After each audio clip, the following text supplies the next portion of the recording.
somebody like scream or something, or like this, like that? No, I'm just gonna let Miss Coy take a seat. Oh, okay.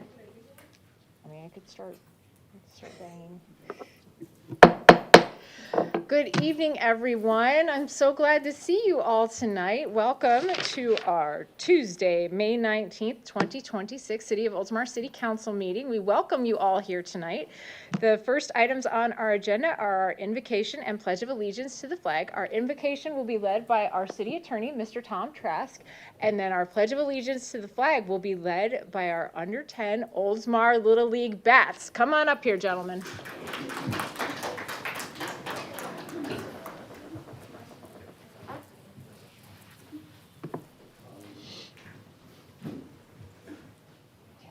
Tom, go ahead. All right, thank you, Mayor. Our Heavenly Father, send down your blessings on this meeting and of the City Council. Give the council members a clear sense of duty and lead them to a faithful discharge of the same.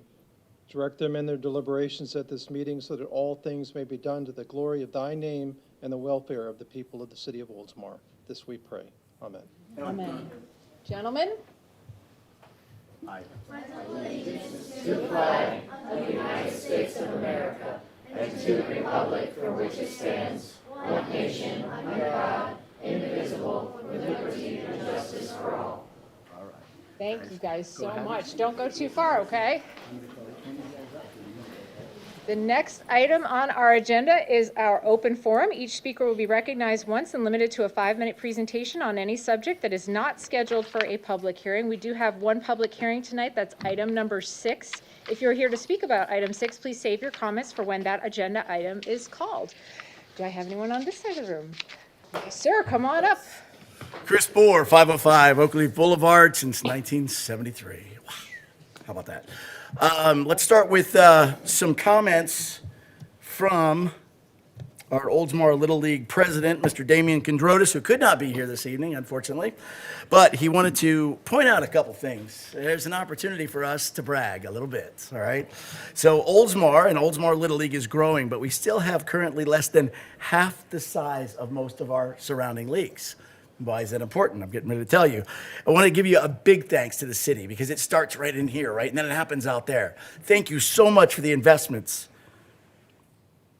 The lighting, oh my gosh, $1 million worth of lighting. Hello? This is like fantastic because now we've been able to leverage that and increase our enrollment and competitiveness that all of Oldsmar families should be proud of. AAA softball, folks, finished second in their tournament. Rock on, 19 teams. Go. Here we go. The AA baseball finished second out of 37 teams in the region. And the AAA baseball bats. Right here tonight, right here tonight. Second twice out of 45 teams. Yeah.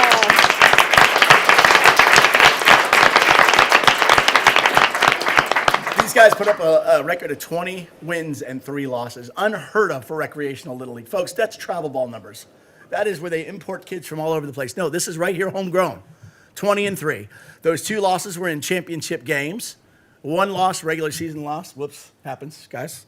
But those 2 losses, they were heartbreakers, but they were great. Please continue, everybody, helping us to help the children of Oldsmar. What I'd like to do right now is I'd like each of the boys to come on up.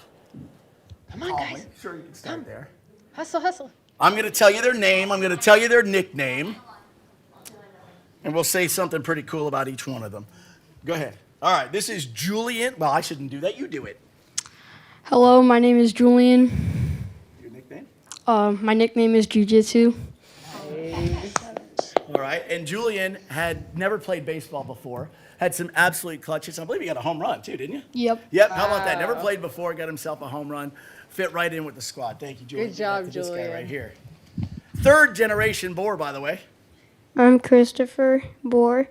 My nickname's Mr. Smooth. Mr. Smooth. Mr. Smooth, yes, Mr. Smooth. And one of the reasons that they call him Mr. Smooth, that was actually given to him by the umpires around the league. Not just 1, not 2, but 3, from as far as Indian Rocks Beach all the way up to Tarpon Springs. Wow. He had a fantastic season. He struck out more than 30 batters, and he pitched 18 innings for us. Good job, buddy. Good job. By the way, only 2 strikeouts the entire season. Now if we could just figure out how to get you on base. Here we go. All right. My name is Henry Barry, and my nickname is The Hammer. He is the hammer, and The Henry is hammer. fantastic. Henry had a fantastic season for us. I should call him Mr. Clutch. Absolutely, Mr. Clutch. When we needed hits, Hammer did it for us. When we needed catches, Hammer. he did it for us. So proud of you, buddy. Come on up. Oh yes, one of my favorite. They're all my favorites, but My name is Cole. ready? Come on, man. Like you're mad at somebody. And then my nickname is Gold Miner. The coal miner. Coal Why? Do you know why your nickname is the miner. coal miner? Yeah. Because I'm the fastest on the team. You're probably the fastest in the league in the county. He always digs in. Coal miner stole 19 bases this year. Look out, Chandler Simpson. Here we go. My name is Liam Rivera, and my nickname is Lightning. This guy, absolutely, same thing. Clutch, clutch, clutch. He's got a stride that I'm telling you, Usain Bolt would be jealous of. Lightning, thank you, buddy. Good job. All right, here we go. My name is Mason Anagnostis, and my nickname is The Masher. The Masher. Mason the The Masher. Masher. There again, fantastic batting average and probably the toughest kid on our team. Would y'all agree with that? He was hit by baseballs. He's been hit by, he had a baseball thrown at him at about 60 miles an hour that literally knocked his helmet off all the way to the backstop, got up and shook it off. He had somebody throw a bat, hit him in the arm. He stopped for a little while. We all went, oh no. And by golly, he shook it off. Fantastic contributor. Thank you. A lot of other guys that aren't here tonight, including Leo the Launch, just in case he's watching, streaming maybe in North Carolina. Leo the Launch had a batting average more than 800. He had 2 in the park home runs. He had an ERA of 1.2, I believe it was. And also the guy that we call Eli, the reliable Goldman, who also could not be here this evening. Eli was amazing. Very, very difficult to imagine where to put the stamp on him. But Eli also had an ERA that was about 1.3 from the mound. Our pitching was amazing. God bless you, Mayor. Thank you. Yes, I get it. It's okay. I want to say thank you. It wouldn't be the first time I heard that buzzer. So with all of that, I will say this. Listen, I appreciate all of you. Please, council, remember all the things that you do up there, there's your fruit. Thank you so much.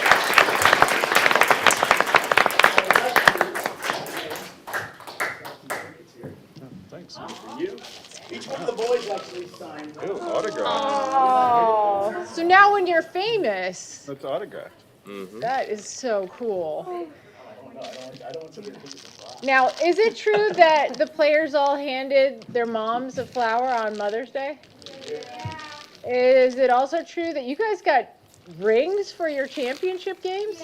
Yeah? Oh my gosh! Did you say so do we? Oh, we get one? We have one for the historical society. Mommy, This is mess. Look at this thing. Look at this. Oh, come, please, come down. Should I put my ring on first? This is so heavy. Here, come right here in the middle. You guys got the same one, this giant ring? They actually got 2 of them, Mayor. And by the way, there's a banner hanging at the Oldsmar Sports Complex from their performance at the Greater Fargo Little League. Look at this thing. Oh my God. This is incredible. Yeah, Right? I like it, yeah. What do you guys, what do you have to go like this? Is that the cool thing to do? Kind of show like this. Oh, you got the pinky ring. Okay. Okay. I tried the other fingers as well. Yeah, right, well, Quite fancy. in Hong Kong they have small Smiles, hands. big smiles. Going there.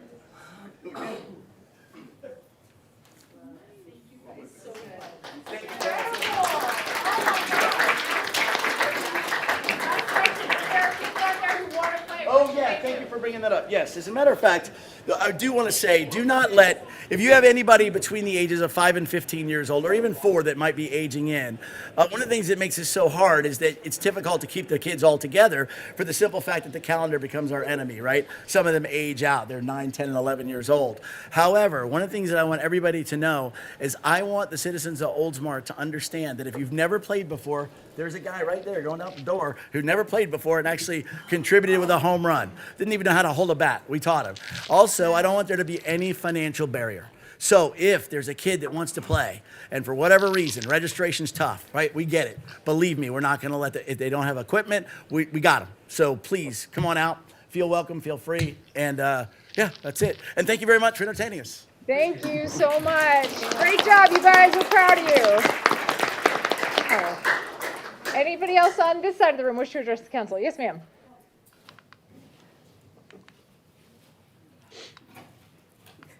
Jill Watson, 132 Douglas Road West, and state your name.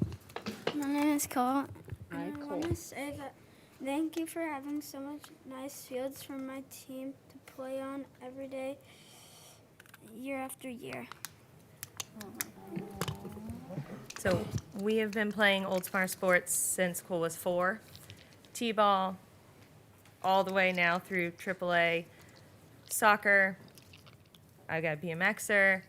We've done it all every year, every day, and it means a lot to our family and to the kids that we play with. So thank you. Please keep investing in our future and in our neighborhoods and our parks. Thank you very much. Is there anyone else on this side of the room that wishes to address the council? Yes, ma'am. Amber Stevens, 318 Lafayette Boulevard. Well, it's very hard to follow that. But I am really enjoying this youth recognition theme that we have going. The last time we met, we had the Oldsmar Girls Golden Warriors soccer team, and now we have the Bats in the house. They're wearing red and black in honor of you guys. So congratulations on a very successful season. I wasn't able to go to many of the games because it was usually in conflict with soccer, but I was following very strongly on social media, and often I got a play-by-play from many of the parents what was going on. So it was very exciting. I enjoyed seeing those images every day. Win, win, win. It was very encouraging, and I love seeing all these boys grow. Some of them I've known since they were only 2 years old. So it's good to see that they're thriving and growing and having this strong community. And that's what Oldsmar is about. It's about our youth, and it's about us growing together as a community and making it stronger. So I'm just very proud of all of you boys and these families and coaches that were there to support them, because it starts in parks. And speaking of parks, our Parks and Recreation survey, our Needs and Wants survey, is coming available June 1st, so be on the lookout for that. Our staff really appreciates the feedback because it gives them good feedback on how to improve all the events going on. So please take initiative and take that survey for us. And I also had the opportunity to participate in the Mother-Son Messy Mayhem Madness. It's a mouthful. Very messy. We had a great time. My son enjoyed pieing me in the face and dunking me in the water booth. I didn't care for that as much, but he wanted to be dunked as many times as possible. So we had a great time. So it was just so much fun seeing all the mothers and sons laughing together. So I hope to see that event continue, and just so glad to be a part of Oldsmar and seeing it grow and thrive. So thank you. Thank you. Anybody else on this side of the room? Okay. Anybody on this side of the room? Yes, ma'am.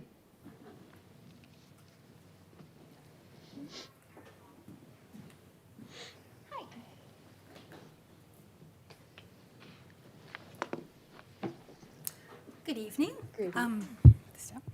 Jessica Villafana, 407 Tangerine Drive.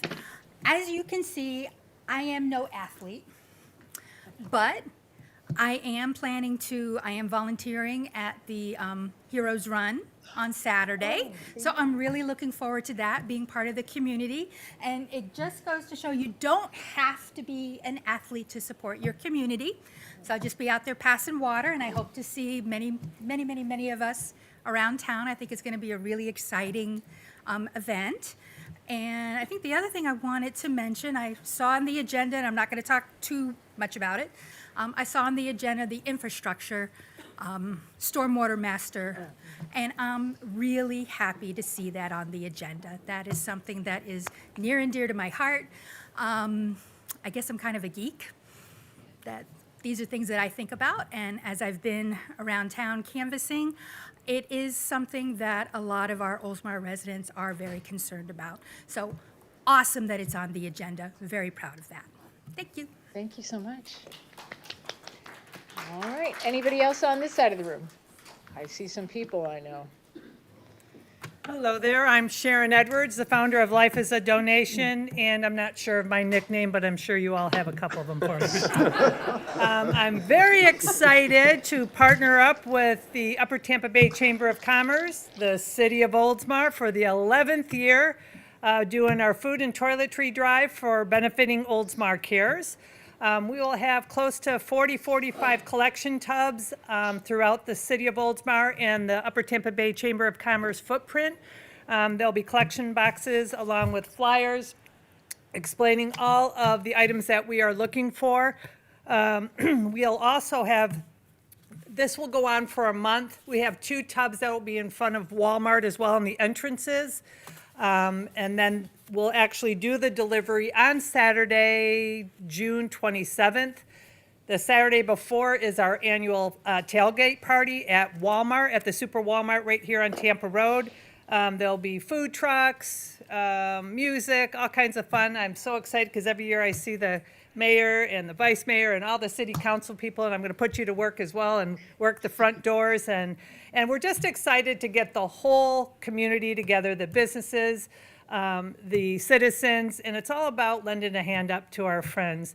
And last year, oh my goodness, there was this little, God, 2 people really kind of got into it. A challenge, Little perhaps? bit, yeah, so I had to get a little plaque. And Mark, remember do you who know won. anything Who was it about that this? won? I don't remember who won the really who cool won? trophy. What happened? Didn't we have a little challenge here? Yeah, we had a little challenge. Last year, we each did over 1,000 jars of peanut butter. Yeah, but who had more? But who was it that She had had, more? she had 18 more than me, So it was but I more? had 30 in the truck Yeah. that came in after the. So it's more, right? So the current holder of the trophy Uh-huh.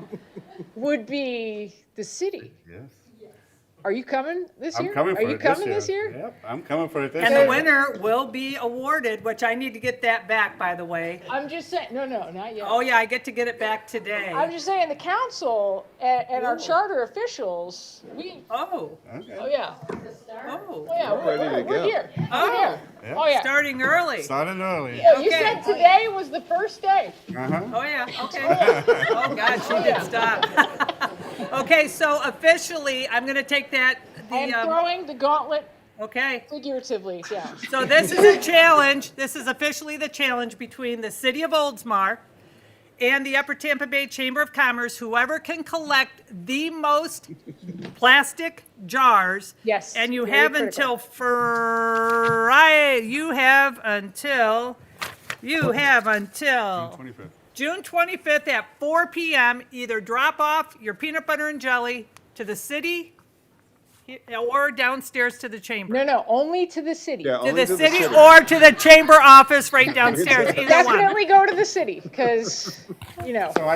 So I mean, Oldsmar Cares, their peanut, I mean, we gave them over 2,000 jars last year, and they were out of peanut butter earlier this year. So that's how much peanut butter and jelly they give out. Pretty So surprising. This year, it would be nice if we can each do 1,500 jars of peanut butter, Yeah. so. And we I'm got just, another challenge. I'm just going to tell you both right now. Don't send anyone to Walmart to hijack each other's order. Okay, I was not involved in that. Yeah, well, anyhow, there was a lot of hijacking going on, so. It is really important, though, if you do donate, be sure to grab the plastic jars. Broken jars of jelly is not, it's not fun. And Walmart is stocking up with pallets and pallets of Yes. peanut They are. butter. And they're helping us out, so definitely stop So, by there. I grab have some. something for you this year. So. Ooh, what is this? What'd you get? Oh my gosh, look at this! That's awesome. So stay tuned because we have a lot of Thank you videos so coming along. much. Yes, I know you'll all be so excited to see our social media shout-out videos. The dynamic duo is Okay. back. Right on. So on that note, may I please have? All right, for now, Reluctantly. I relinquish the trophy. Righty. Good luck, everyone. Thank you, Sharon. Boy, do we know how to have a good time. Is there anybody else on this side of the room that wishes to address the council? Yes, ma'am. Thanks, you guys. Rhonda Coy, 317 Country Club Drive, Oldsmar, Florida. First of all, I want to say tomorrow is the 21st, on the 21st, Thursday. On Thursday, Oldsmar is going to be spotlighted on Channel 28 regarding their hurricane preparedness. They came out and did some videos and so forth, and so I don't know when or how they're going to do it, but at some point, Channel 28 is going to have Oldsmar spotlighted on what they did last year and what a great job it was. Deb put that together. Awesome. Thank you very much. Thank you. And Memorial Day on Monday, we see everybody there, right? Veterans Park, 10 a.m. Yeah, it's really great. And speaking of Memorial Day, Felicia, or Mayor, or no, City Council. City Wait a manager. minute, what are you? City Manager City Manager. Donnelly. Thank you so much for rearranging the flags in correct order and making them beautiful. Thank you. Making it tall. Yes. Good, good job. Thank you. Thank you so much, Rhonda. Okay, anybody in the room wish to address the council? All right. Oh, I'm sorry. That was a little slow, Nicole. Nicole Mackin, Oldsmar Cares, 149 State Road 580 West. Some people have already mentioned it, but just a reminder, if you haven't already, please sign up. The Honor Our Heroes 5K Walk and Run is this coming Saturday. It is bright and early, but we do have a 1 mile option if you don't want to run the 5 mile. There's also a virtual option, so if you'll be out of town, you can still sign up and participate, get your race day shirt. And if you don't want to do any of those options, we are still looking for some volunteers. So if you are an early morning person, or even if you want to be just for that day and go home and go to sleep, we still need some help with a few things. So you can go to oldsmarcares.org and it'll take you to the site for all that information. And the race benefits. It Oldsmar benefits Cares. Oldsmar Cares, yes. And you know what else I heard? At the starting line, I heard there might be some celebrities or something. Somebody in peanut butter and somebody in jelly. I heard a rumor, but I don't know for sure if that's To be true. confirmed. You'll have to show It'll up be to find out. fun, though, yeah. I mean, we're going to have a lot of food vendors there. Chick-fil-A is going to be there, Three Brothers Pizza, Tampa Bay Brewing Company. We'll have fruit, all And the kinds of Saturday things. market's going to be open too. Yes. Very Yeah, not at the start of the race, but Right, towards the end after. of it. Yes, yes, at absolutely. 7 So a.m. hope to see you there. Thanks. Thank you. All right, with that, I think we can close the open forum. The next item on the agenda is our community minute, which will be read by our city clerk, Ms. Kristen Garcia. Thank you, Mayor. Focus groups. The city is hosting community focus groups this June, and residents are invited to participate in a short interactive discussion about the services and programs that matter most to our community. This is your opportunity to share feedback that will guide future city priorities and better understand how services can meet community needs. Dates are as follows: Tuesday, June 9th, Thursday, June 11th, Saturday, June 13th, Tuesday, June 23rd, Thursday, June 25th, and Saturday, June 27th. Space is limited to 30 participants per session. More sessions will be added if needed. Please visit our website at oldsmarfl.gov to sign up. And on Monday is Memorial Day ceremony at 10 a.m. at Veterans Memorial Park. And that is all I have, Mayor. Thank you so much, Kristen. Next on the agenda, we have no new agenda items. That's wild. Okay, so next on the agenda after that is awards and recognition. The certificate of recognition presentation to our Future Leaders Program participant. I am so excited about this, and I'd love for you guys to come join me for a photo in just a moment. Hang on one second.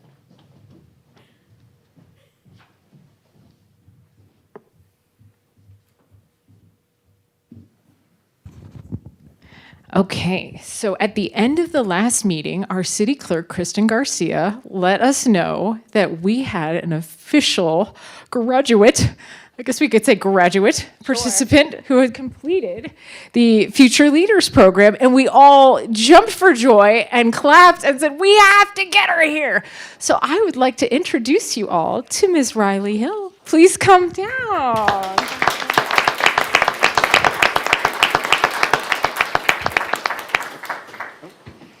we have a certificate for you, and I want everybody to come take a picture with you. But while we're waiting for them to come down, I wanted to let everybody know that the Leaders Program is for 13 to 18-year-old Oldsmar residents who are interested in doing something that matters. You can have a chance to help shape your community by serving on a city board, earning volunteer hours, and of course, you get your certificate of recognition and bragging rights. So let's take a quick picture. And then I'd love to hear more about your experience. Okay. I think the clerk and the city manager who helped administer and create the program should probably be in the picture. And you should definitely be in the middle, my dear. I mean, she deserves one, for sure. All right, ready? 1, 2, 3. Your turn. Thank you so much. So now I have to brag on you a little bit. Can you tell us a little bit about yourself? Like what? Like Your how old you are, where you go to school, or your favorite subject. Something. okay. My name is Riley Hill. I'm 17. I am a junior in at Eastlake High School, and my favorite subject is history. Cool. How did you hear about the program? My mom. Oh, all right. Yeah. Do you remember which meetings you went to? Maybe Parks and Rec. I went to one of those. Code enforcement. I went to the veterans one too. Like that's the Okay. one that like I remember the most. Oh, really? Was there anything that in particular that you remembered from any of them? It was like this one person on the board. I don't remember her name though. But like What did you remember about her? she was just like really nice and sweet. Yeah. I'm glad. Did you learn anything new about our city that you didn't know before? Yeah, I learned out how many like artsy things that we do in our city, like how many like memorials we have, and like I just found it like really cool because there was a lot of things I didn't know about Oldsmar that I learned, and it was just like kind of cool. That's a pretty glowing review. Would you recommend other students your age come and participate? Yeah. Oh, I was hoping you'd say yes. It's kind of a little self-interested, but thank you so much for participating in the program. We are so proud of you. And make sure you get those Bright Futures hours too, or anything else that you need. We are here for you. Yay! We are here for you. If you want to be a team member of any of our boards, let us know, okay? Okay, thank you. Big round of applause, please, for Riley. Thank you.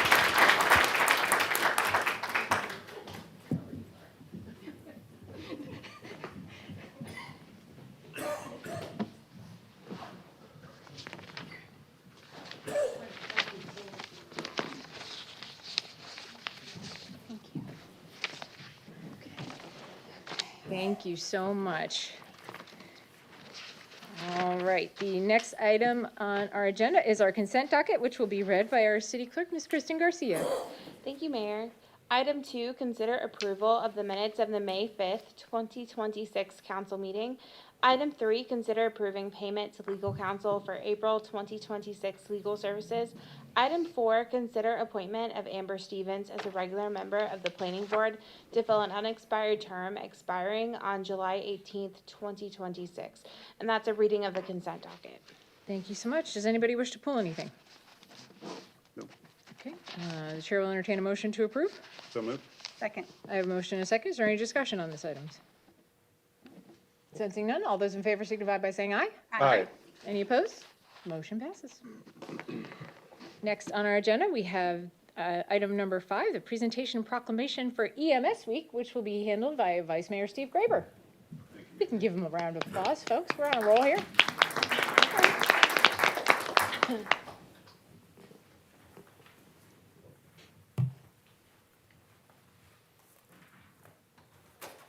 Daniel Simpson's here, so it's like kind of like freaking me out. Like I'm almost like nervous. Yeah.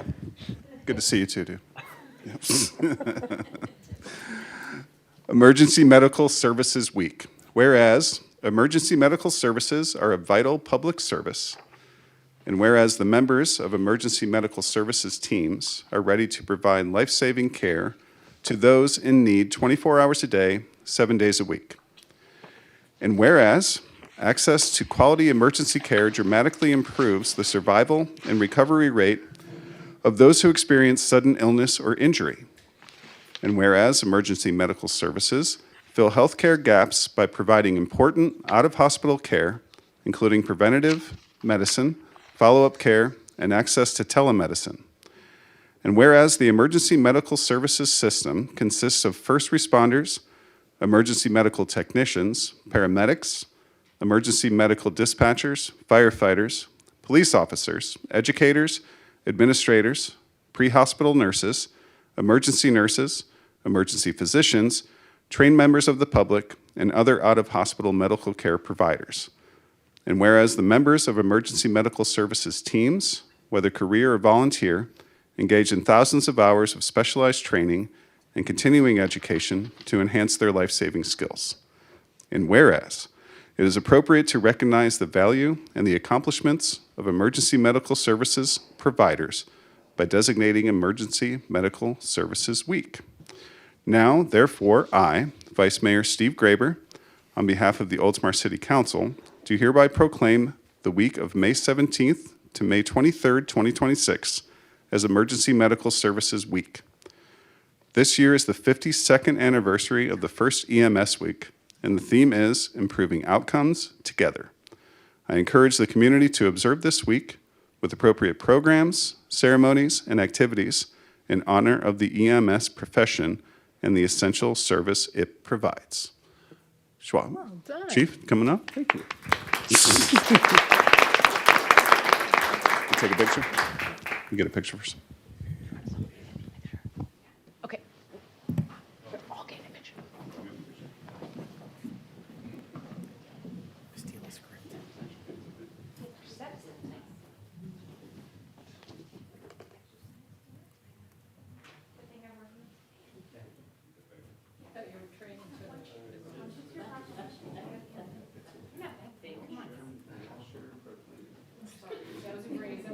Ready, smile, ready. One, two, and three.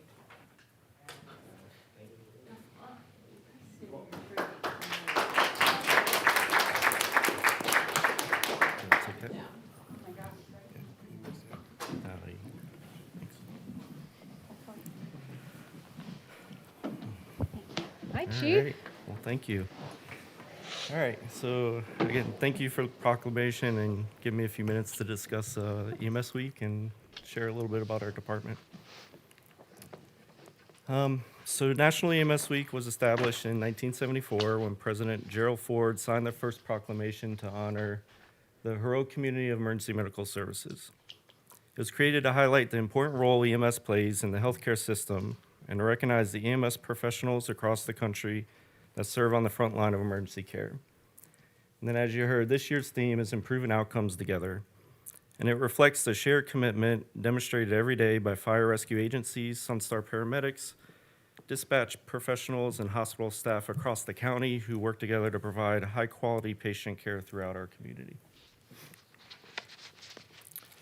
So the City of Oldsmar provides EMS services as a member of the Pinellas County EMS system. In 1980, Florida statute established the Pinellas County EMS Authority as the responsible party for setting the level of service for all emergency medical services in the county. Since then, there's been 8 Pinellas County resolutions adopted and updated over the years to establish the level of service, dispatch protocols, EMS districts, foundational units, and allowable costs. The level of service resolution established a, ooh, that jumped way ahead. Yeah. There we go. The level of service resolution established a dual response model that involves the use of city first responder, fire rescue personnel, and private ambulance provider transport personnel. This is why you often see a fire rescue unit and Sunstar unit responding to the same location. We are one of 19 municipalities and independent fire districts working under one set of protocols to function as the Pinellas County EMS system. Pinellas County contracts with a private ambulance provider for patient transports. The public sees this as Sunstar paramedics, but the provider behind that logo has changed over the years. Under countywide protocols, though, transport-capable fire units, like Rescue 54 pictured here for City of Oldsmar, can transport under very specific conditions. So Rescue 54 has transported 13 patients in 2024, 8 in 2025, and 7 patients so far this year.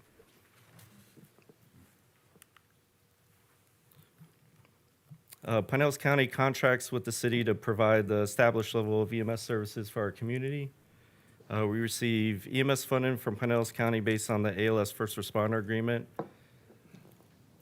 Some of the resolutions mentioned earlier established the method for determining a proportionate share of the county's EMS budget based on call volume. Our current funding includes 75% of the EMS coordinator salary and benefits, 75% of the EMS coordinator vehicle, which is replaced every 7 years, according to the agreement, 100% of 3 firefighter paramedic salaries and benefits. This equates to 1 firefighter paramedic per shift per day. And the additional allowable costs listed here, so vehicle maintenance, insurance, fuel, uniform, and certification costs. The ALS First Responder budget for this fiscal year was set at $709,573 and has been proposed for next fiscal year at $845,301. We've submitted that proposal budget to the county and waiting for their approval. Man, that thing is touchy. It's very touchy. So this Truck 54, it's established as the county-funded unit, and it is one of the foundational units that is in one of those 8 resolutions. And again, the county funds 1 paramedic per shift to maintain ALS response. They also provide allowable costs for maintenance of the vehicle, but ultimately the city is responsible for the additional fire rescue crew, replacement costs, and establishing a replacement schedule. While Truck 54 is the established county-funded EMS unit, it also functions as our city's fire suppression unit, the primary unit. So there's dual function there, which means our personnel have to be certified as a firefighter and then also as an EMT and paramedic, EMT or paramedic. And then we have Rescue 54. Like I said, it is a transport-capable unit. This is city-funded. We do not receive county funding for Rescue 54 and utilize it as staffing allows to limit wear and tear on the fire suppression unit, Truck 54. Staff in this unit also reduces the need for mutual aid from outside agencies and allows for greater availability of Truck 54 as our fire suppression unit. And then this slide represents our overall call volume just within the city limits for the last calendar year. So if you look at medical and traffic incidents, those two together make up the bulk of the EMS calls, and they account for about 75% of those overall calls.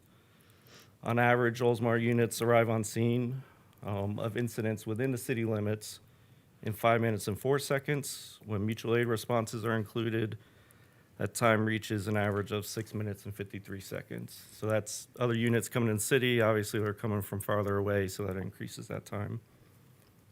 And then the other column you see there is a county performance measure in which they want all units to reach all incidents within 7.5 minutes, 90% of the time. And our units meets this goal when responding within the city limits 92% of the time. And you can see when mutual aid's included in that, it reaches 85% of the time. And then while we receive mutual aid from outside the city, we also give mutual aid. So we ran an additional about 610 calls outside of the city. And then just keeping the theme of improving outcomes together in mind, wanted to share that we've been hosting EMS-related training conducted by Tampa General Hospital's AeroMed team. We host these classes at the station and offer it to other agencies throughout the county. Pictured here is their advanced airway class and then a K-9 emergency class. And then we have some additional trainings that are scheduled upcoming. Man, that thing is touchy. And then another way we improve outcomes within the community is through our AED, CPR, first aid, and stop the bleed training. Business and members of the community can visit the city website at oldsmarfl.gov to learn more about these programs and how to register for them. And then last but certainly not least, pictured here are amazing crews that are out there improving outcomes in our community every day. That's it. Thank you. Thank you.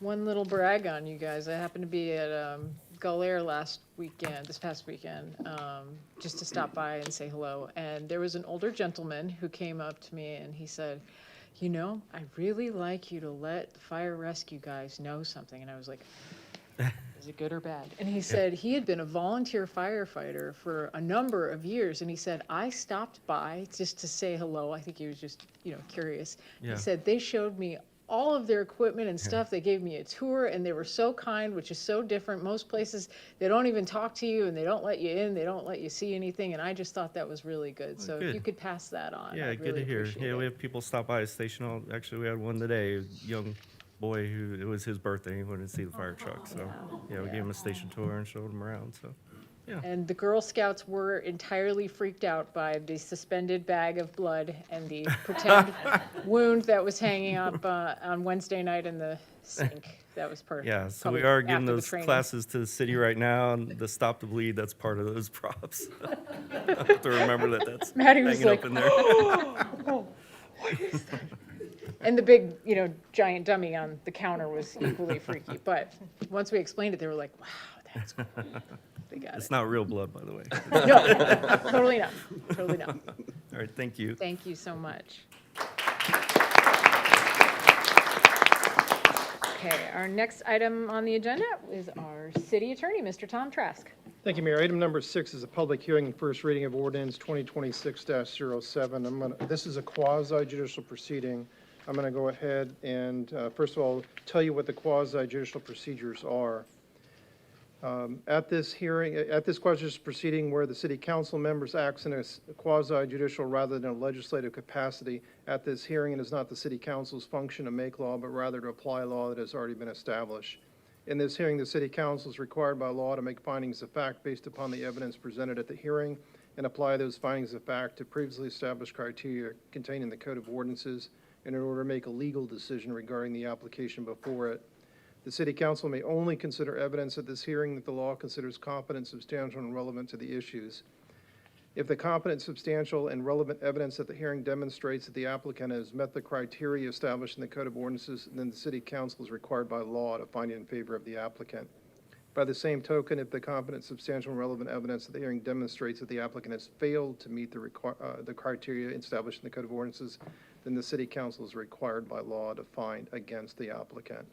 I'm going to read that ordinance by title only. This is ordinance 2026-07, an ordinance of the city of Oldsmar, Florida, restating that the property located at 4021 Tampa Road, Oldsmar, Florida, containing 4.94 acres, as further described in Exhibit A, is zoned as Industrial Plan Development, IPD, and providing for the modification of the previously approved IPD Master Development Plan to be consistent with and depicted in the composite Exhibit B, and providing for an effective date. That was a reading of ordinance 2026-07 by title only.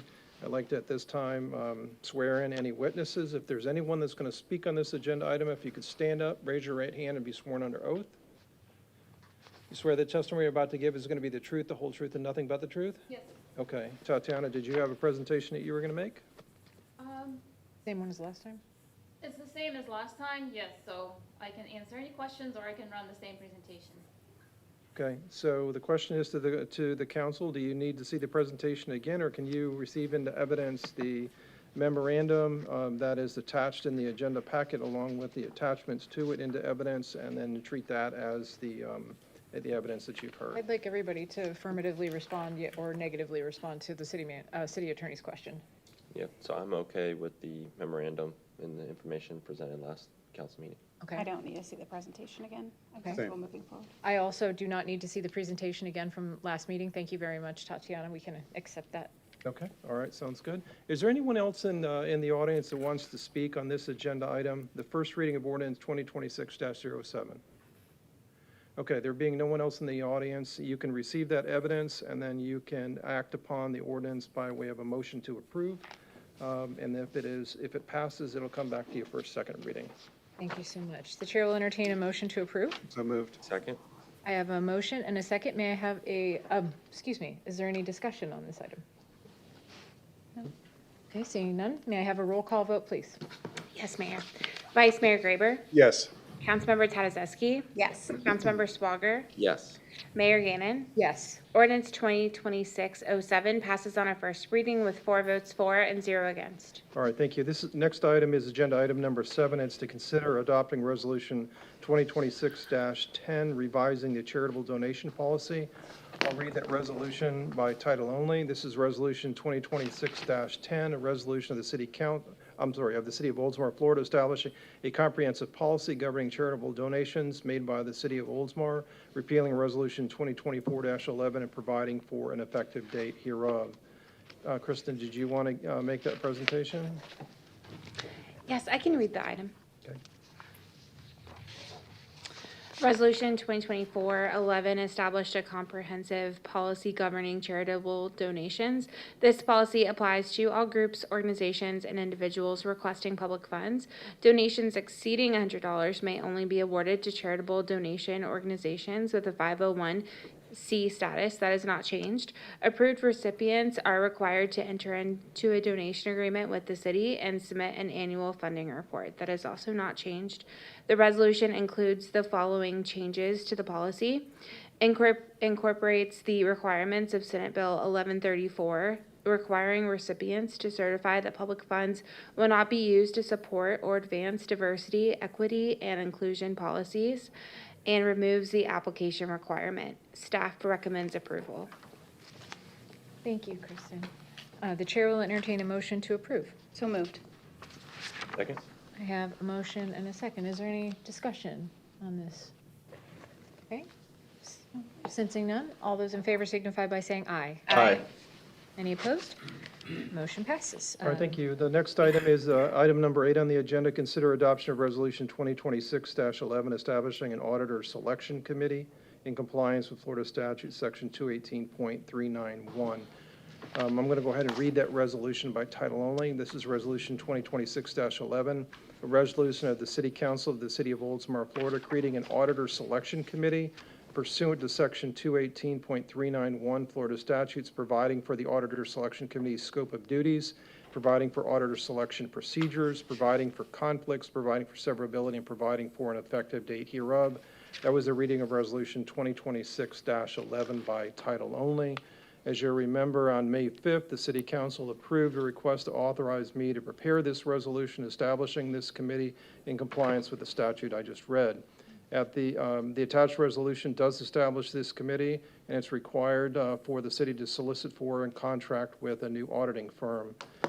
An RFP must be issued by the Auditor Selection Committee in collaborations with the city's procurement division to ensure compliance with state statutes and formal procurement rules. The staff is recommending approval of this resolution as presented. As a side item, I wanted to remind you that you're going to need to pick the 3 members of the committee. And my advice to you is to come to the next meeting with a suggested person to fill that role. You determined that it was going to be 3 people. City staff has recommended 1 person to be Les Tyler, who is the finance director of the city of Dunedin, who has said that he would be willing to be 1 member. You're also going to need to appoint a member of this council to be the chair of that committee. And then we ultimately need a 3rd person that you're going to need to pick at the next regular meeting. My suggestion is to come with a person that you're going to suggest. Make sure that that person has agreed to take the position.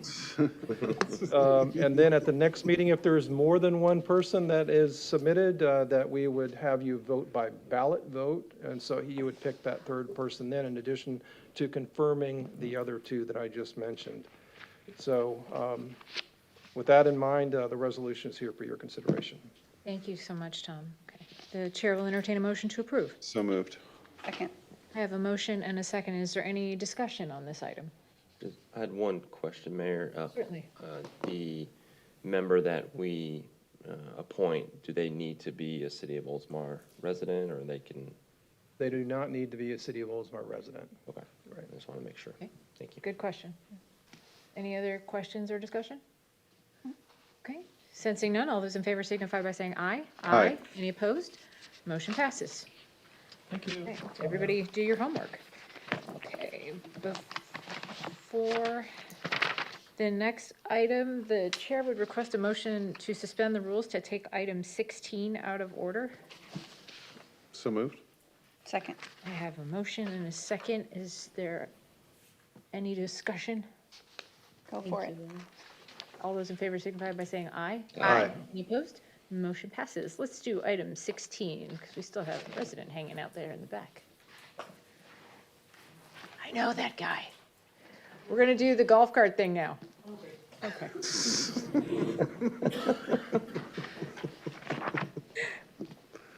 City manager, is that okay with you? Thank you, Mayor. The item is to consider authorizing the city attorney to draft a revision to section 66-100 of the Code of Ordinances regarding the operation of golf carts on park roads and within park parking lots. In April of 2023, the City Council approved Ordinance 2023-01, amending Article 4, Chapter 66 of the Code of Ordinances to provide for the use of golf carts on city streets. City staff has reviewed the existing code regarding the use of golf cart as it relates to park roads and parking lots. The current code, Chapter 66, Article 1, Section 66-100, does not permit the operation of such vehicles within parks, including the park roads and parking lots.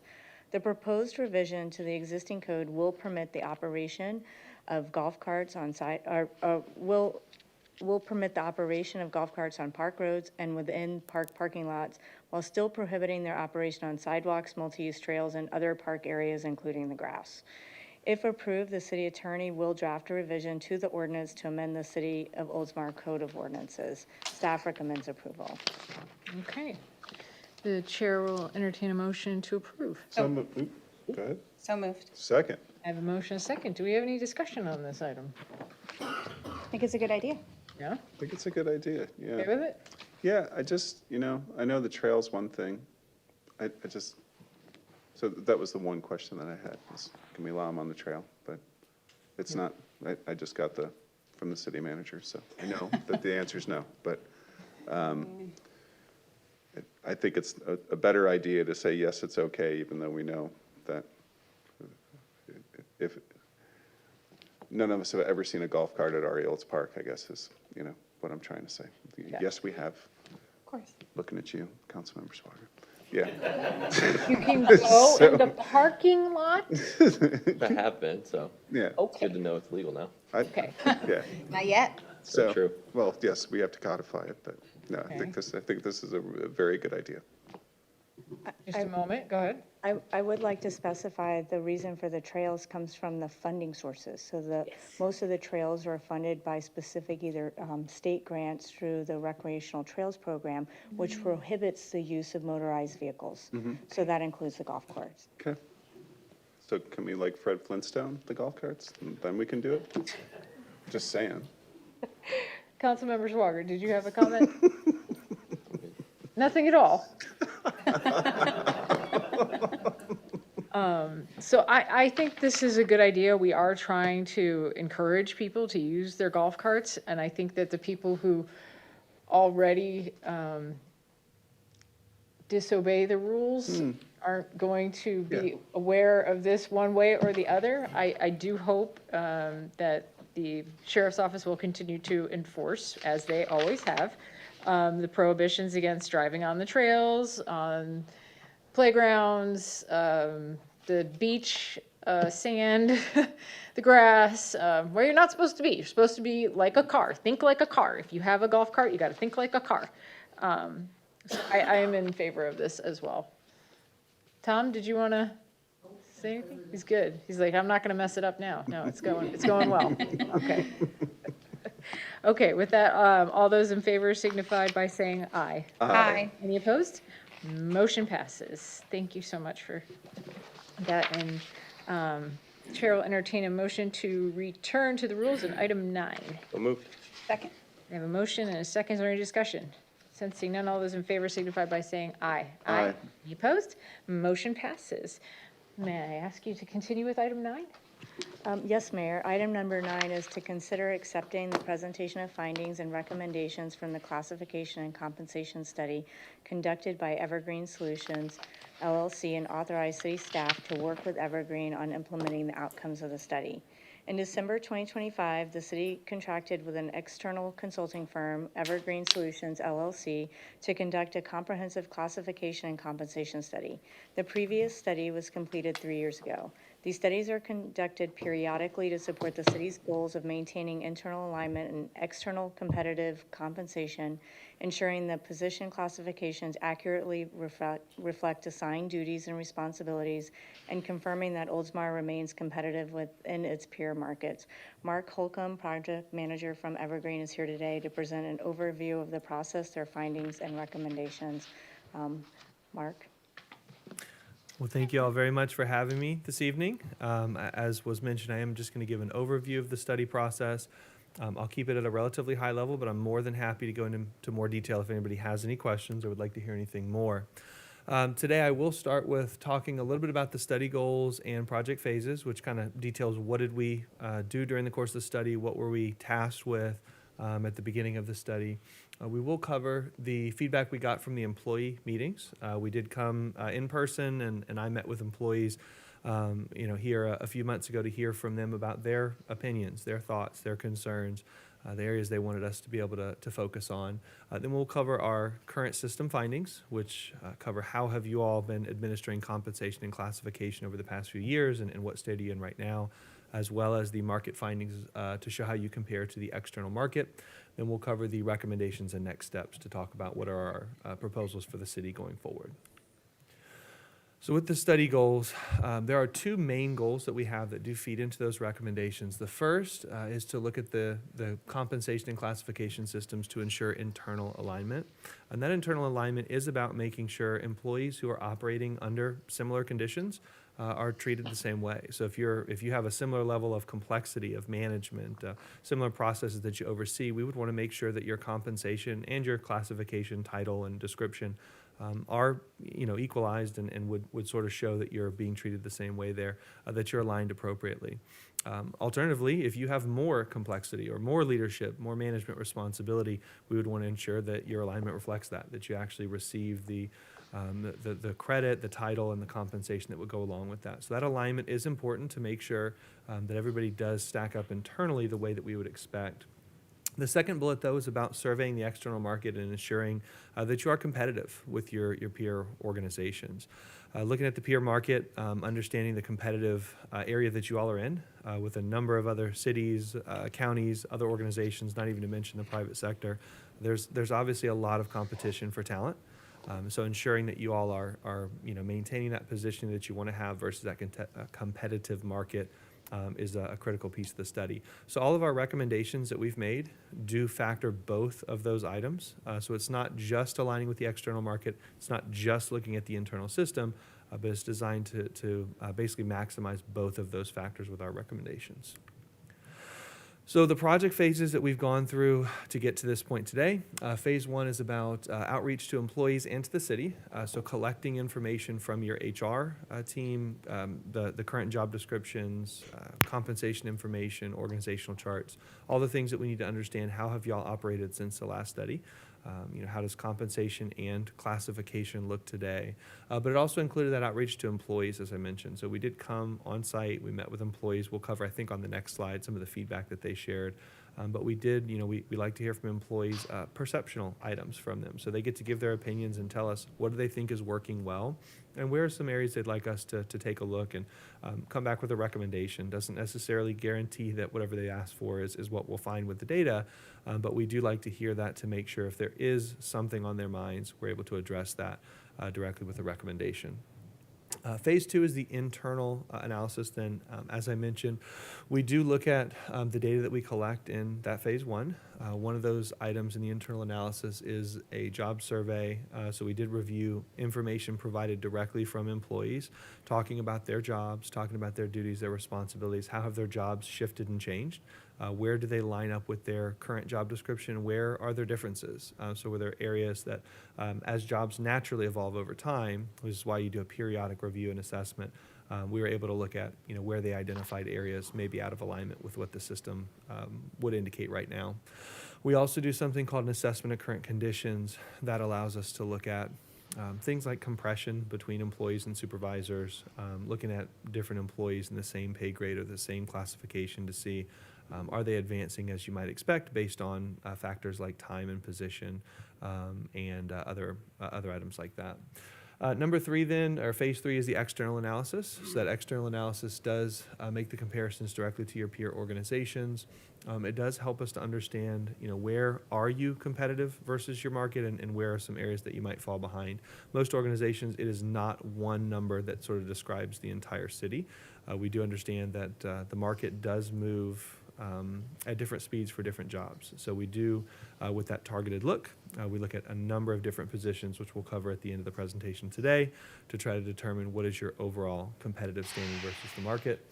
And then lastly, phase 4 is where we are today, that solution and reporting. So coming here to be able to present the findings publicly, being able to have a solution or cost file that basically explains to the city what are we proposing, what do we recommend, and what would the associated costs be. So we do have that information. I've provided that over to the city, and we'll present that as well today. So with the employee meetings, there was a number of comments that we received. A lot of those were positive. Employees talking about what they like, what they enjoy about working here. And then, of course, we had some concerns that employees shared as well. One of the positive things that we heard is the work environment.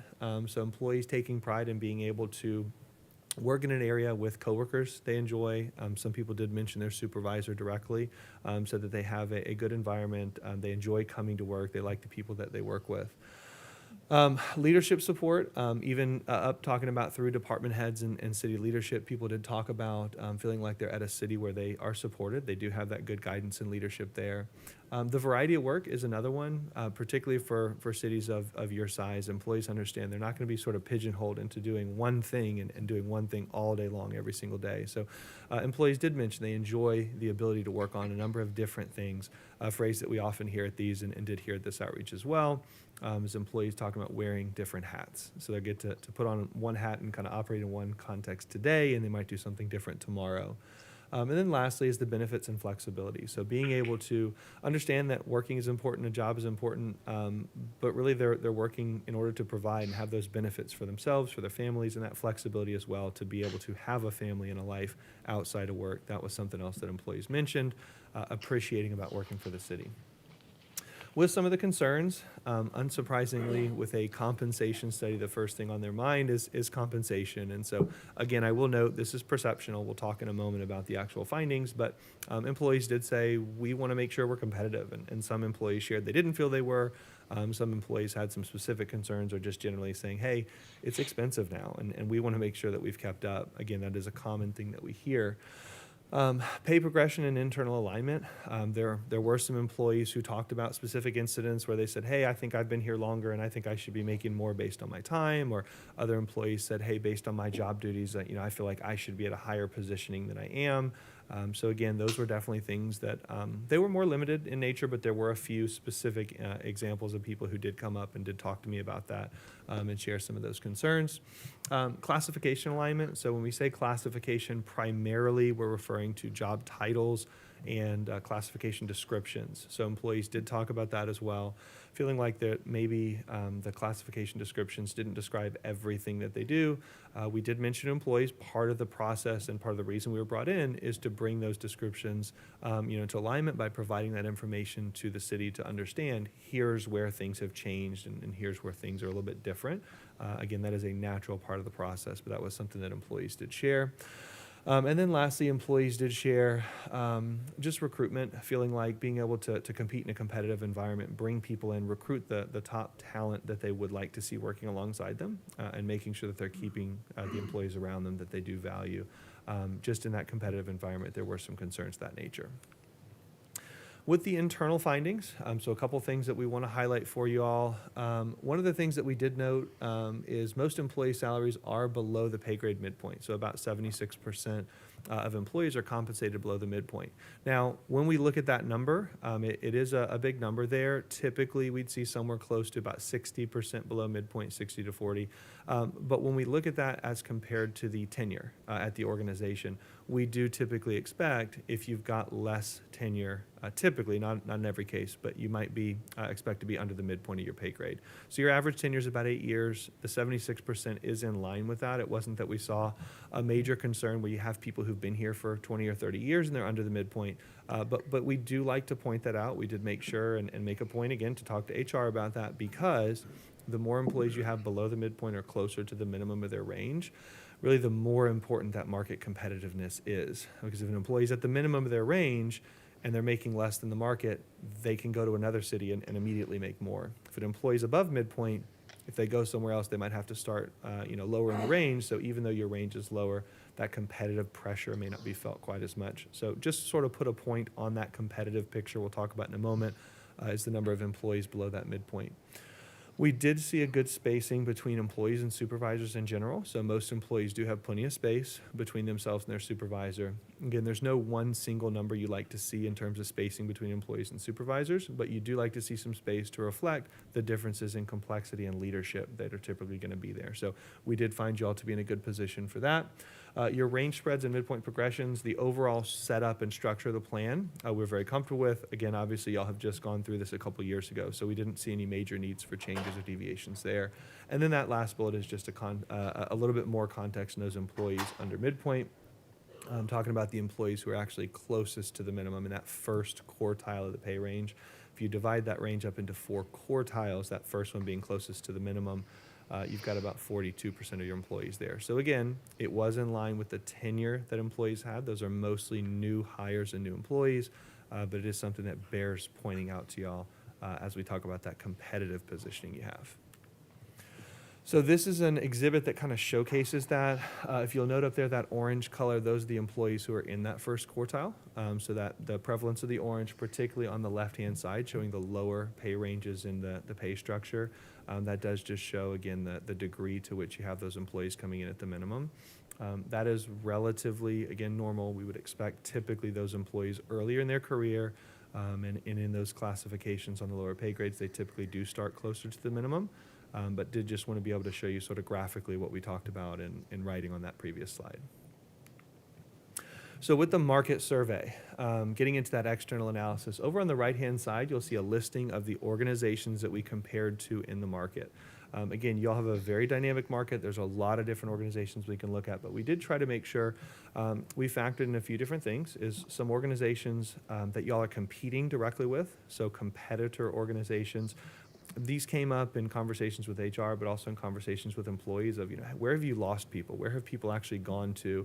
Have you tried to recruit people from some of these other organizations? So other organizations within commuting distance of you is important to look at whether or not they're the same size or larger. Again, they still exert some competitive pressure against y'all if you're hiring for the same classifications. But we also did want to make sure we had some comparator organizations as well that are a little bit more similarly sized and importantly have departments that are performing the same scope, the same services that you all are as well. So we've got a mix of both of those up there from the competitors and the comparators. We did adjust responses for cost of living, again, understanding that y'all do live in an expensive part of the state.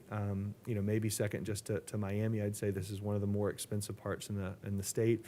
So looking at that cost of living does ensure that we're making comparisons in an apples to apples manner. So if we do pull from somebody, up north in Pasco County, we don't want to deflate your salaries artificially by looking at a lower cost of living area. So we do put everything into the local cost of living here. We did look at 97 positions benchmarked versus the market. We had an average response of about 7 matches per position. So that was a very strong response that we had. Importantly, I do like to emphasize here, we don't look to try to get a match from every single organization because some organizations operate differently than you do. So when we look at the outside organizations, we compare job descriptions. to the information we have from you all, both the job surveys from employees and job descriptions, to compare duties and responsibilities. So if we see another organization, sometimes they have a classification operating at a higher or lower level, we may exclude that match in order to make sure we're only comparing similar classifications. So that 7 matches per position is a reflection of only positions operating in a similar capacity to what you all are doing. With the overall market results then, on the left-hand side of the exhibit, you'll see the unadjusted cost of living numbers. That just shows on a true, what are the dollars in people's paychecks coming home. You all are falling about 4 to 5% below the market. When you adjust for cost of living, though, again, it does increase slightly, taking y'all to about 7 to 8% below the market. So again, understanding, even though y'all did just do a study a few years ago, it's been a very competitive time with inflation, with market movement. Organizations across the state and across the country have been moving their pay scales every single year. So we do see a little bit of a market gap starting to develop. That's why it is so important to keep up these periodic reviews.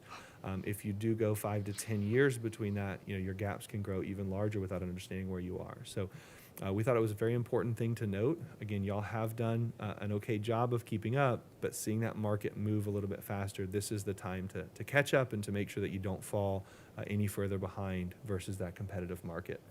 I do also want to mention before we advance, these are average results, so it's not that every single classification in the city comes out the exact same way. Some classifications were a little bit more competitive, and some classifications fell a little bit further behind. Again, the market does not move uniformly. You might see planners move different speeds than Parks and Rec positions, than IT positions, than finance positions, and whatever. So we did do with that 97 benchmark survey. Those are 97 different jobs that we looked at specifically versus the market that represented all of your different departments and levels of the organization, so we can make very targeted recommendations, not just adjust every single classification the same way. So with our key recommendations, there's a few different things that we have for y'all today. Number one is maintaining your current pay plan, but adjusting that plan for market competitiveness. So again, we mentioned the structure of your plan, the width of the ranges, the progression between grades. We were very comfortable with that, but we did recommend an adjustment of a few percentage points to that plan, sort of sliding that over to account for the market. Then with number 2, we are recommending reassigning your pay grades for specific classifications. So those classifications that fell further below the market than that overall adjustment, we did recommend adjusting pay grades for certain classifications. So number 2 is all about the targeted adjustments, whereas number 1 is about the holistic shift of the ranges a couple percentage points over. Number 3 then is about adjusting individual employees. So when you have a pay grade adjustment to the overall scale, when you have adjustment to grades for specific classifications, you have to say, well, how do we move the employees within those grades and ranges? So we did look at a few different options. We've got those presented up here. I'll focus mainly on the one that we actually do believe is the best fit for your organization. But we did have, as you'll note, a few different options there. The bring to minimum being the least costly, but that option does create some compression. We typically steer organizations away from that unless it's something they have to do from a cost standpoint. If it's, hey, we need to get into this competitive system, but we can't afford to do more, we may end up on that option. The parity options both look at adjusting employees based on time within their scales. When we do see a significant amount of compression that already exists, we typically will steer towards a parity option to be able to set people based on time where employees belong. But as I mentioned in the internal analysis, we did actually see that you all are doing a pretty good job of aligning employees based on time. You do have a lot of people at the bottom of the scale, but you have a lot of people who've just started. So if they don't have much tenure or much time in classification, the parity adjustment essentially won't do much for those specific employees. So what we've decided to focus on and what we believe is the recommendation that you all should go with is that compa ratio approach. The compa ratio approach, what that does is it looks at an employee's position versus their grade midpoint. That's called your compa ratio. So if you're at your midpoint, your compa ratio would be 100%. If you're 10% below your midpoint, it would be 90%. So we look at your compa ratio in the current system, and then we look at what your compa ratio would be in the recommended system. So if your pay grade midpoint moved by 10%, we would recommend that employee would move by 10%. If your grade moves by 3%, we'd recommend that the employee moves by 3%. What that does is it maintains your strong internal spacing that you have right now, but it addresses that market gap for classifications based on those classifications that are furthest below market. Those would receive the largest adjustments, and the employees that are already competitive would not receive the same level of adjustment there. With that being said, I mentioned before, every single classification did move a couple percent, so every employee would be looked at under this approach. But again, it does spend those dollars, we think, in the most efficient way based on the data that we have here. So the final slide I have for you today is a few next steps, just to ensure we're understanding kind of where we are in the process and what we can do to continue supporting as the city rolls out the plan. So number one is reviewing that solution. Again, we have provided the files to city staff. We've worked with them on that, but as they go forward to implementation, there's always, some questions of, hey, somebody just got a promotion or somebody just got hired, and helping to implement that solution. We are here to support through that process, so we'll work with your HR to continue that implementation support. This final presentation addressing any questions or concerns that come out of that, making sure that we are able to kind of report back on what did we do, what did we find, and then again, if there are any questions that come, we'll be happy to support with that as well. And then lastly is project maintenance. So with that maintenance for the next year, we are here for zero additional charge. If your HR staff or city staff have any questions, if they say, hey, we've got a new position or something moved or something changed, just to make sure that you're understanding all the recommendations we made and we don't create any inequities. We did do a training session with your staff, and again, are happy to support for that next year at no charge. So just to ensure that you do move into that system effectively moving forward. So any questions or any comments that I can address here tonight? Okay, does anybody have any questions for Mark? No. Councilmember Tarzaski, did you have some questions? Trying to decide. Okay. Did our employees seem happy for the most part? Yeah, they did. They did seem happy for the most part. Again, there were some employees that came up with specific individual items, but even those employees, I think they recognize that when you do a study, when you look at compensation, it is a holistic thing. I thought your employees did have a really good picture of that. We do work with organizations across the country. They're not all satisfied. They're not all happy. But I would say overall, you do definitely have a happy group who's happy to be here to serve. And so definitely would give you a thumbs up in that area. Thank you. That's good. Any other questions? Okay, so it sounds like we need to make a recommendation. Could you do me a favor, Mark? Could you flip back to the slide with the various, yeah, that one. Can you describe the each of the columns in the compa ratio row and what those mean? Sure, absolutely. So the total salary only cost there, that is the cost that would go to employee salaries. So it does not have a benefits adjustment there. Your finance department would have that information, again, for what costs would increase as a result of that. But this is a salary only cost that would be a recurring cost each year as you, again, increase somebody's salary. The next item over would be the number of employees adjusted. So as you'll note, again, that 149, that is based on a database of who we had in the database at the time. Obviously with vacant positions, with new hires, et cetera, that is subject to change just slightly, but that does incorporate essentially every employee that we had in the database. Then the average adjustments for the impacted employees show what the average adjustment would be across the board for all employees. It is average. Again, some employees who were below market would receive more. And again, employees who were already at market would receive a smaller adjustment, but nobody was left out of that adjustment. And then that percentage of payroll does showcase kind of what is the overall impact to your organization. So that I believe is that 7.4%. Maybe my eyesight's not quite there for seeing that.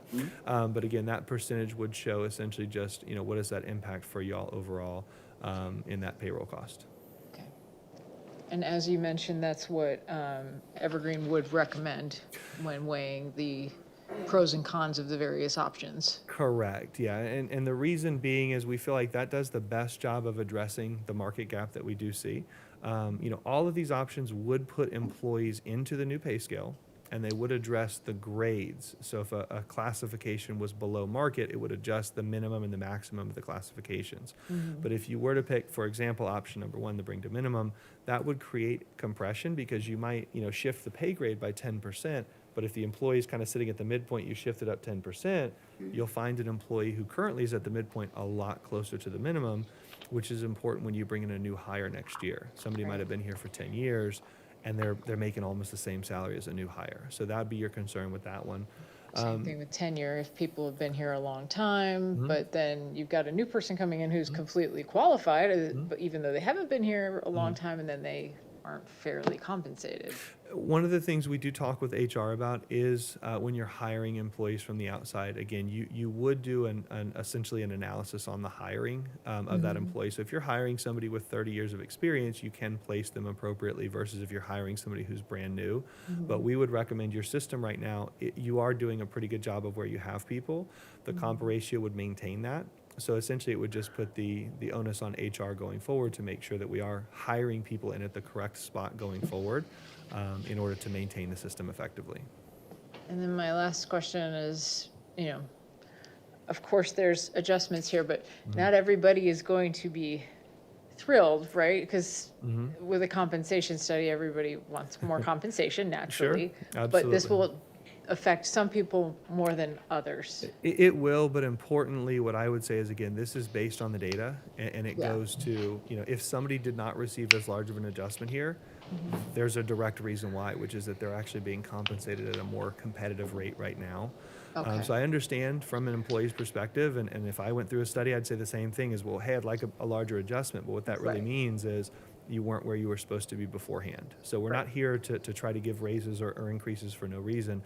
We're here to get y'all equal to the market and basically say, here would be a more competitive placement. So Understood. again, as those questions come up, we're happy to assist HR with any responses or questions that do come up. If somebody says, why didn't I move any further? But it is all based on that data that we collected in the study. Okay. Anybody else have any additional questions? No, thanks. Chair will entertain a motion to implement the COMPA ratio. So moved. And accept the study. Second. Okay, I have a motion and a second. Any additional discussion beyond what we've already kind of talked about? I would say, I just have a couple things. Yeah. I don't know if they're going to impact how we're voting or not, but I like to put things on the record. I think that this is a good scenario to go with. The reason I asked you if we have happy employees is because I want people to enjoy their job. I want to enjoy my job. I have a full-time job outside of this, and so I know that I work differently versus when I'm happy and feel like I'm being fairly compensated, and when I don't feel that way. We have a lot of employees that have public-facing jobs. They interact with our citizens, and I want them to be happy when they're doing that, because I don't want to have a situation where somebody's Not having always negative interactions and don't feel like they're being fairly paid. I also know that it's very expensive to onboard new employees over and over again, and so I think adjusting these salaries is a good idea to be fairly competitive with the rest of the markets surrounding us, because inflation has gone up. I know my groceries are getting more expensive, and so I imagine everybody else is feeling the same. And I feel like this one, I like that it addresses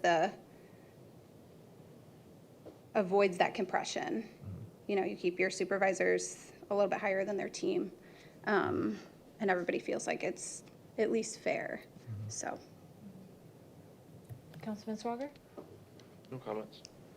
Yeah, no, the biggest thing for me is that we got to remember that our employees, they are our biggest asset. That's our personnel costs are important. And it's important to keep pace because we are not an isolated city.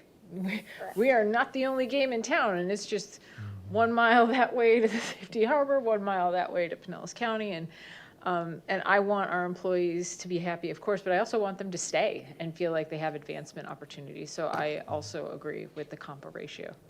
So if there's no other comments, I have a motion and a second. All those in favor signify by saying aye. Aye. Any opposed? Okay, motion passes. Thank you so much, Mark. We appreciate the presentation. Thank you all very much, and I'll be in touch with city staff to address any questions that come out, but y'all have a great rest of your evening. Thank you so much. Okay, item number 10. The next item is the presentation of the final stormwater master plan.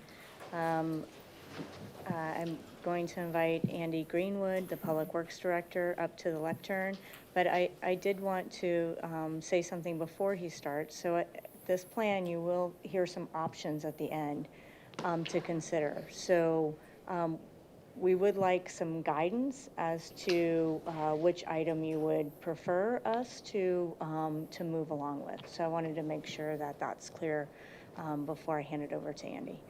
So Andy, welcome. Well, thank you. Good evening, Council. I'm here to present the Stormwater Master Plan and its findings. I, of course, am new here. Mr. Daniel Simpson, my predecessor, is here, so he can answer some of the questions with regard to its inception. It's decided on the scope, the elements associated with it. But we also have Jones Edmonds here, which, of course, he's with, and Tracy. And Tracy will be presenting today's presentation and findings. Thanks, Andy. Thank you, Andy. Good evening, Council. I'm going to go ahead and warn you, there's 57 slides in this deck. It took me an hour and 20 minutes to get through it the last time I did it. No, I'm just kidding. There is 57 slides, but it took me less than 30 minutes. Like the last presentation, I'm going to hit this at a high level. There's a lot of information in this presentation. I encourage you to look at it on your own time. And in addition, I'm going to cover as much of it as I can. I mean, how ironic, though, Tracy, that you're giving this presentation while it's literally pouring outside.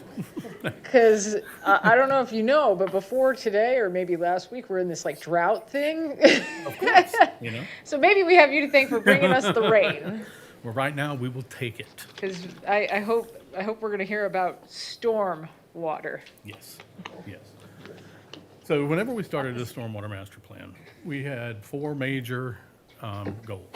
The goal one was to advance the city's goals of meeting their stormwater requirements and necessities, improve the tools that the city has to make decisions, prioritize projects that will address the reoccurring issues in the city, and then develop a CIP implementation plan. Of course, my name's Tracy Dayton from Jones Edmonds. Andrew Greenwood is Public Works Director here. He was instrumental in helping push this across the line. And Heidi Leslie was the project manager. She's not here tonight. But really quickly, this is the agenda. There's 5 things I'm really going to go over, and closely talk about the last 2, the project development and the stormwater utility review. I'm going to touch on the other ones. I'm going to keep it at a high level. You guys have heard a lot of this information before from Andy's predecessor, Daniel, whenever he did his presentations of it. So moving right into it, 3 types of flooding we experience here in Florida. Tidal flooding. Well, we got many different kinds. You've got sunny day flooding that results from king tides or exacerbated high tides that are coming in during sunny days or not during rain events and causing localized flooding along city streets. We just had a king tide last weekend. Yeah. Pinellas County sent out an alert about it, letting residents know that it's coming, watch out. And then we have, of course, the dreaded tidal flooding from tropical events. That's where the storm may stay off coast like Helene did, push the water into the bay. You get storm surge like we experienced then. That's another form of tidal flooding. Rainfall-induced flooding, as we're listening to right now, that's your afternoon thunderstorms or more of your tropical systems like we saw during Milton, where the storm comes on, it drops around 13 inches of rainfall on us and it moves on, but it takes a long time for the stormwater system to then actually drain that water away and to relieve the flooding that residents see. And then we have kind of the worst case scenario, which is combined flooding, of course, which is the, magic one that a direct hit tropical storm, you get storm surge pushing on, plus you get tremendous amounts of rainfall coming in. And that's the one that everybody's predicting eventually for Tampa Bay. We've been lucky for the last 100 years. Let's keep at it. The first major part of this was a watershed model update. I'm not going to spend a whole lot of time on this, but I want to cover really quickly about what is the model, what does it use for, what does it do. Basically the model update and then the public input that we got based on the results from the model. There's two major parts of a stormwater model. There's the hydrology and the hydraulics.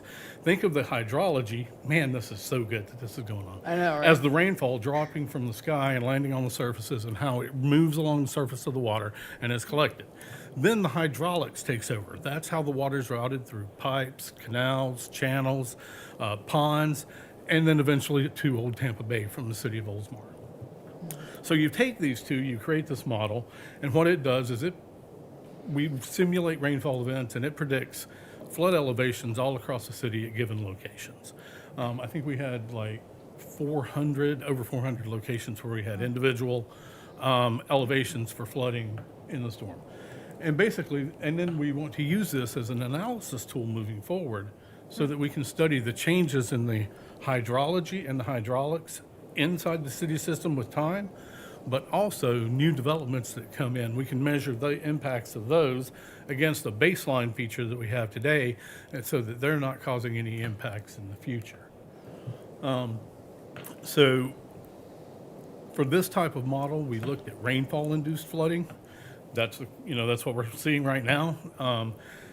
You guys did a resiliency study, which looked at some of the other causes of flooding. So we wanted to concentrate on the rainfall-induced flooding. We did look at some of the higher tide stuff as well. The major driver for this was there's a lot of new topographic data out there in 2019, and basically wanted to bring your model, which was developed in EPA SWIM, which is a modeling software. It's not as prevalently used across the area. It's used a lot in Hillsborough County.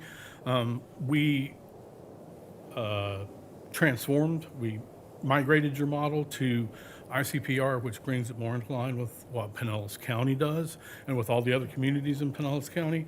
And then we use the SwiftMud methodology so that we could make sure that you guys are going to have the best data available. SwiftMud was there for your last study. This one's improving on it. So we want to make sure that we followed that workflow for SwiftMud so that we could give it to them at the end and they'll have an easier time to adopt it into their record. We held 2 public meetings. We received comments from the public, a lot of good comments, a lot of positive comments come in and say, no, this is good. We've seen it flood here. We've seen it flood here. This is good, but we received those comments and we're thankful for them. That helped us kind of hone in on areas where we were right about. But then again, it also let us look at areas where they may have had questions. Let's just make sure of our model inputs and our assumptions, make sure they're correct. So through that public input, it really helped strengthen the model and the results that we got. So now the fun part, the model analysis. We've developed this thing, so what do we do with it? Well, the first thing is we're moving now from developing a model and developing that, and we're coming into now we're going to start working toward developing projects. So we did a level of service analysis. That's when you take every basin inside the model and you use a criteria to grade each basin. And that was done based on roadways and certain storm period returns. And then we identify those sub-basins that don't meet the level of service analysis. And then what we do is we take those basins and we aggregate them into larger areas that share a common outfall or common stormwater system, and we call those flooding areas of concern. So we go from the basins to the flooding area of concerns where everything's connected, and then we move into ranking those flooding areas of concern. Now we looked at roadway damages. We looked at roadway damages per floodplain acre so that we wouldn't miss any low-hanging fruit that was done. We looked at structural damage. We looked at all of that. We scored each one of those flooding areas and each one of those criterias, totaled them up, and then graded them all and ranked them accordingly with all of that criteria. And we came out with 38 of them. And so then, what do we do with all that? So with the city, we had 15 BMP areas to look at. during our project development, our first step is to do a BMP analysis or a conceptual level project to address the flooding in a given flooding area of concern. So 14 total projects were developed. There was a couple that had options to get to the total number of 15. And they were again reviewed for constructability and how well they worked, and then ranked based on their benefit cost ratio. So the benefit cost analysis, how did that work? So we had these 14 projects, and we started looking at those, and when we did the benefit cost analysis on these, there were 2 projects that were over 50% of the total budget of the plan. So when we did that, we met with the staff and said, hey, you know, this is really going to skew our plan if we include these projects. We included them in our analysis of funding options. We included them in the benefit cost ratio. They've been through the rigors and all, but they were not moved forward into the capital improvement plan because they would have really, really skewed the results. And staff agreed with it. Now, you are positioned well in the future because you have that benefit cost ratio, you have the funding opportunities that each one fits best into, and then if I could just recommend something, it's you look into getting this into your local mitigation strategy, because if those big money becomes available from LMS grants. So. Yeah, if those become available, this is the type of projects that I like to fund. Big projects that are shovel ready to go. So you're saying some of these smaller projects, even though they might have a lower price tag, they might give us more bang for our buck? Yes. Okay, gotcha. And these projects, again, you know, looking at it, they were more than 50% of the total budget. So yeah, unless you guys are giving out $15 million. You know, I checked my bank account before I left, and I don't have it. So we took the projects, moved them forward, and we ranked them based on the benefit cost ratio. The benefit cost ratio, we take the damages, then we provide the solutions, and we compare those annualized costs, and we come up with a benefit cost ratio. For every dollar you spend, how much benefit are you getting? We did stick with the SWIFT methodology because it's widely accepted, and it's been vetted, and so that would actually help moving forward with the CIP funding for SwiftMud if you choose to do so. So now we've got a schedule, and now we've got a budget. And so the next thing to do was get a schedule. How long is it going to take us to implement these projects that we're recommending? So again, we met with city staff and talked with them, and we came up with an implementation schedule that we felt was aggressively conservative. Aggressively meaning, you know, we're trying to get this thing accomplished, but conservative enough that we're not saying that you need to go hire 5 people and increase staff to complete this in this time. Right now, the way that we were staffed up when we did this, you were staffed up when we did this, we felt that it could have been accomplished with current staffing levels that you had. And then we have the budget. Okay, so Always a budget. we've got the original cost of the projects. We've now got the schedule. So now we got to get to the budget. So what we did is we started, you know, working on these projects from based on benefit cost ratio, working our way down. We built in there. We considered operational costs. We considered replacement of equipment costs. All that was supplied by city staff to us, and we factored those costs in. We also put an escalator onto each portion of the project. Like some of the projects include a PER, a preliminary engineering review, or some additional engineering that may be done to move the project from conceptual to actual design. We included that. We included the escalation for that. We included design and permitting. We included, like I said, all of the capital costs that you currently have with staff, equipment, and all that. concrete ran that getting through more and we- expensive and. Yeah, we put a 3%, like I said, we put a 3% escalator on that. Now, as we all know, we could have put 15% on that, and that wouldn't have matched when we were looking at this data. But we had to come up with something that's reasonable. And what we did was we looked and we researched it, and we went with the Consumer Price Index. The government says they want to manage inflation to rise between 2% and 4% per year. So we chose 3%, the middle, and used that as our escalator in the budget. So then we've taken that, and this is where I was talking about the other funding opportunities for each one of the projects that we qualified and that were carried forward, actually all of the projects. We looked at the different bins of funding that were available and which ones fit best into those bins. Now, they were all quantified as far as the Swift Mud funding goes, and you'll notice that the color coding there is like high, medium, and low. That's what that represents, and what that means is the project would have scored high based on Swift Mud scoring criteria in 2026, or the project would have scored medium based on their scoring criteria, or low based on, again, on their criteria. And now we're going to move into the fun part and start talking about the projects. Yeah, cool.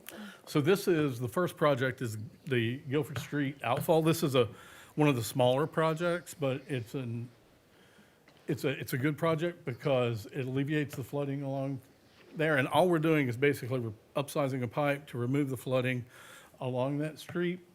Oh, And- I see. So you're talking about the little tiny red thing is a new pipe? Yeah, Okay, that's good. gotcha. That's actually a replacement pipe. We're taking And- the undersized pipe that's there, replacing it up. And on this, I'm going to describe this slide one time, and then I'm just Okay. going to let you guys look at them for the rest of the time because I don't need to regurgitate it every time. So the budgetary cost is kind of design, construction. The benefit cost is that calculated benefit cost ratio that I was talking about. So you're going to spend X amount, but you'll receive Y amount of benefit, so $7 for every one. And a lot of the reason for that one is, for this individual situation, is because it floods at such low level storms. It floods at, I'm sure it's flooded right now. Probably. But, so, that's what's on these slides. You're gonna see the budgetary cost as the PER, that preliminary engineering review, the design cost, and then the construction cost estimate. And then those are the accelerated values with 3% added per year. So the next one is the Pine Avenue drainage improvements, and this project proposes increasing the conveyance system there from north to south. And basically, this project has about a 4 BCA, so it's really good. And it also, is good for those resilient Florida because it's right on the coast and the other funding opportunities that are available. And you can see that the primary goal in this was to meet that prescribed level of service that we talked about earlier. Oak Leaf Boulevard, I thought I heard someone say that they were in here from Oak Leaf Boulevard earlier today. This project is just upsizing the outfall from the street to the existing wetland. It's a pretty simple project. It's, again, one of those smaller projects with a large benefit. And again, you can see the numbers there about the benefits for the project. And this is one of the larger projects. This is Oak Leaf and Maple Leaf drainage improvements. This is providing a new trunk line going north and south and from east to west, an additional outfall to Old Tampa Bay. This is a large flooding area in the Harbor Palms area that is historically had problems with drainage, as we know. And that is touchy. And you can see that this one is more expensive. This one is an expensive project, but it does have a benefit cost of still over 1.62. So you're still gaining more benefit than you are than you're spending based on that project. Then we have Shore Drive and West Devonshire, Shore Drive West and Devonshire Street outfall. That's just replacing a pipe underneath Shore Drive there. That's taking a 15-inch pipe to a 24-inch pipe. There's other 24-inch pipes that are not shown that are downstream of that carry the flow to the bay. It just doesn't, we're not just going to flood the parking lot. But that was some I of know, the cases we so had. funny. And this one still is carrying over a 1.45, 1.45 benefit. It's so wild because you're showing these all in concept, but all of us are thinking about probably the hurricanes and exactly where it flooded. And those little blue blobs are exactly where the roads became impassable and. So I'm just going to take Wild. a little aside right here. Whenever we were doing what we call calibration for this model, Pinellas County has also completed a Booker Creek model. So we took that model and we combined your model with it. And we simulated those together to come up with dynamic boundary conditions so that we were getting the most accurate results we could. And we used Hurricane Debbie and the other storm escapes me right now. I'm sorry. Hilton and. But I know that Helene we and had, it was Milton. two Yeah. storms that we had data from the city, pictures and stuff like that. yeah. And then we took those pictures and compared them. And it was a very, very high correlation of the flooding that we were seeing from that as well. This is the first water quality project that we proposed, which is a Marlborough Street detention pond. This takes advantage of a city-owned parcel along Marlborough Street. And it's basically just taking constructing a small pond, allowing the water to come into that pond during low flow events and then bypass it during high flow events so that we don't have any impact. But still, when the water comes into that pond, it'll then the pipe is set to where it would be trapped in the pond and create treatment before that water would then be discharged to the bay. And of course, the benefits from that are the reduced nutrients and suspended solids and all that from reaching the bay. And again, that project has a benefit cost of about 1.0. Bayside Boulevard Drainage Improvement Projects. I think this is the one that we first first presented to the city. And this project is upsizing and providing a new outfall to an existing system, and then upsizing the outfall from the current pond in the park on down into the large wetland to the southeast. This project alleviates the flooding in the area, and it has a benefit cost of about 0.85. But it's again, it's a good project. It was good, and it does reduce the flooding in the problem area. Park Boulevard drainage improvements. Now this is taking and replacing some ancillary systems along Park Boulevard that feed into the main trunk line going down the center.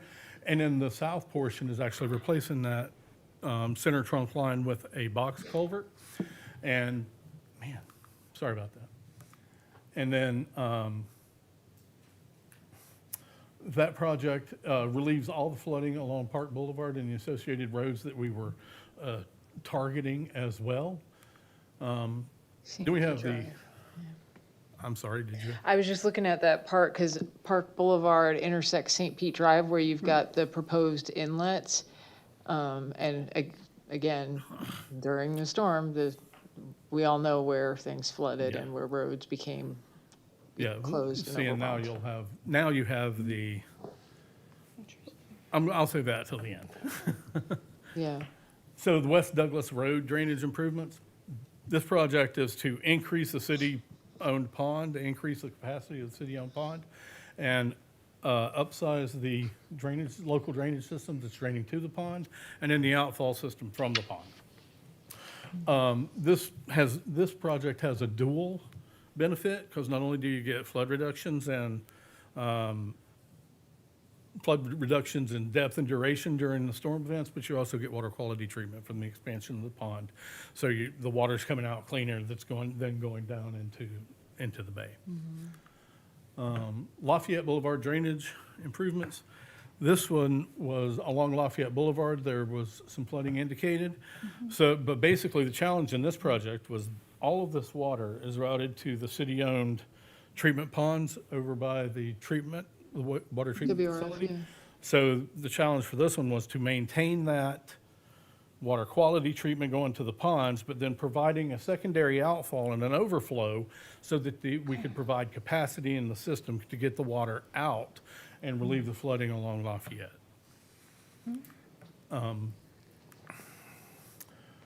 Tower Lake drainage improvements. This is again improving some of the local drainage systems, and then down along Burbank and then under the railroad tracks. This one would also include some channel improvements along the railroad tracks, and this one would require increasing the capacity underneath Racetrack Road as well. It's an expensive project, but it does relieve the flooding that we have. And again, I want to remind you that the way that we looked at these was we took it and we looked at where were your highest damages?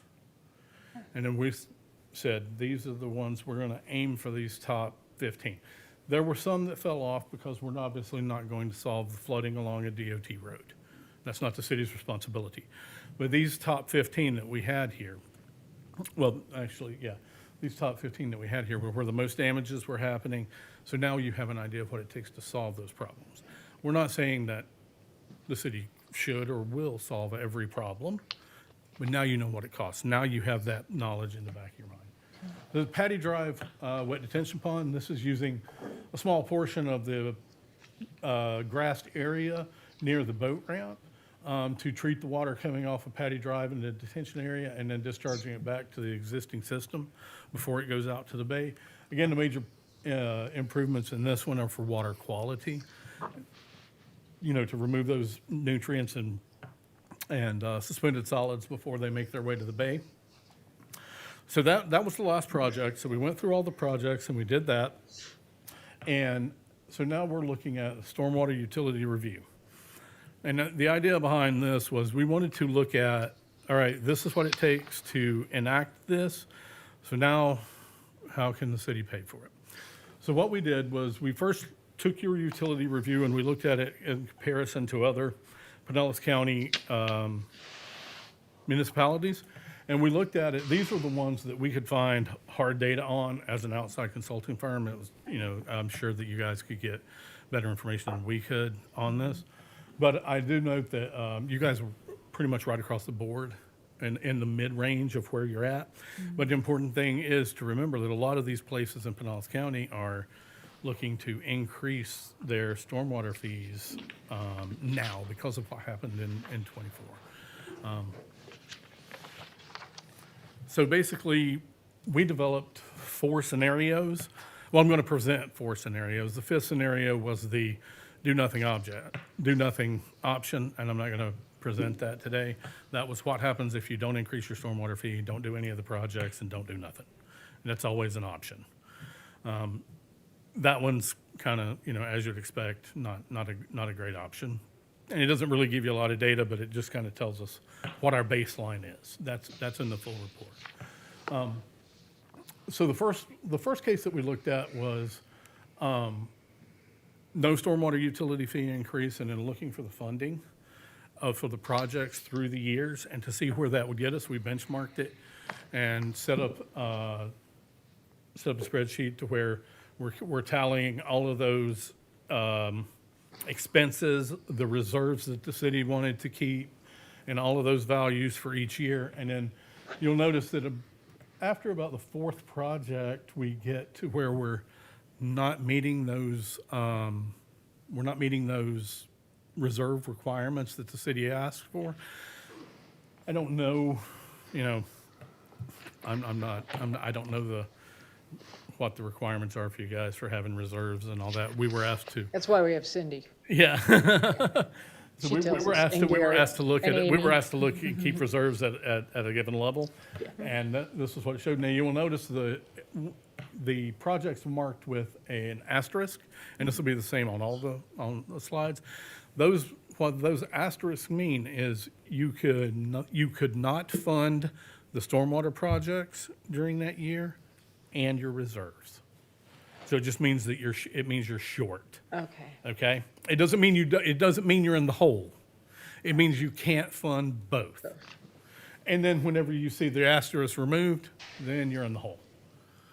That's when you fall behind everything.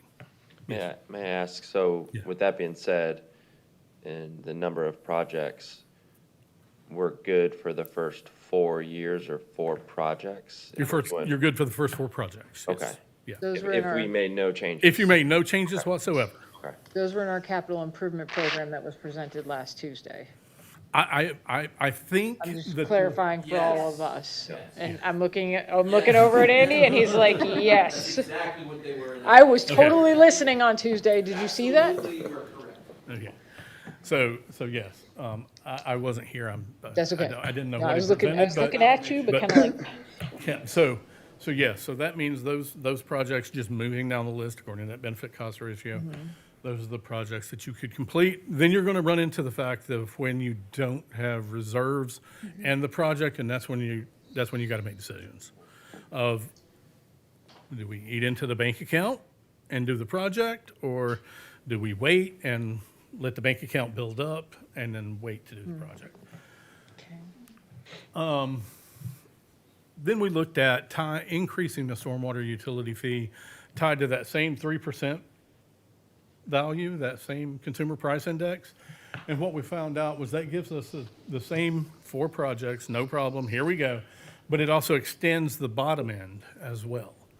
It doesn't complete the next project, but it gets you to another project of balancing the checkbook before the checkbook just runs out. and part of that is because of the chart you showed that the cost of these projects will increase the longer we wait to do it. They're So- never going to be cheaper than they are today. Right, so I'm thinking of the timeline you had, Yep. and the projects down at the bottom are at the bottom of that timeline, so they're gonna be more expensive in 14 years, Yep. so that's why, okay, Yes. gotcha. Yes, ma'am, exactly.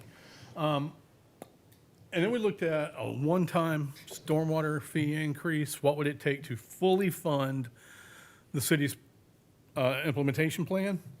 And that comes out to about a 60% increase at one time.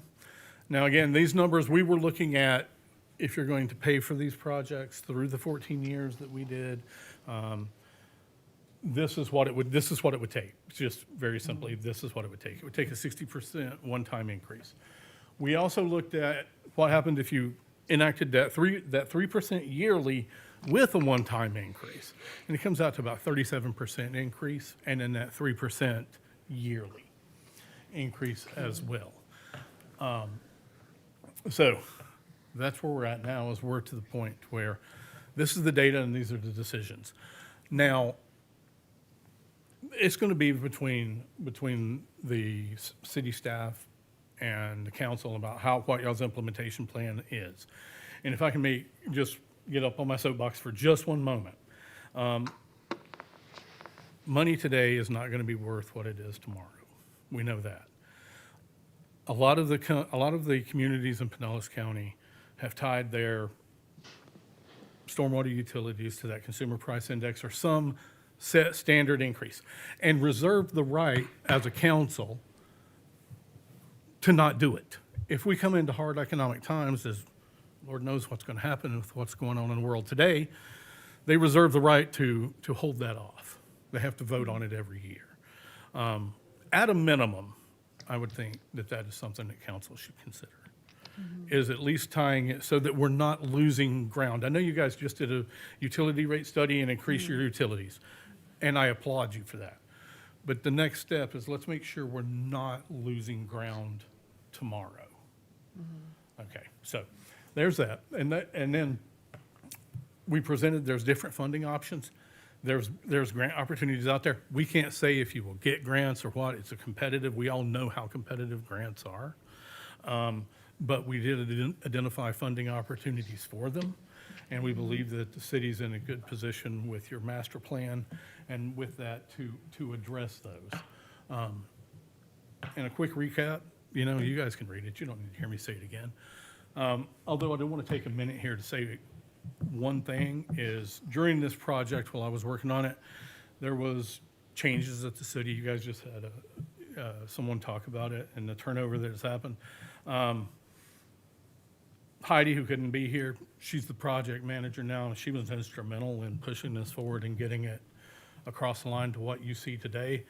She really dug in deep and got on board quickly with doing the job and making sure that what we brought here tonight was what the city wanted and that. And I also got to say, Andy, he just started, like he said.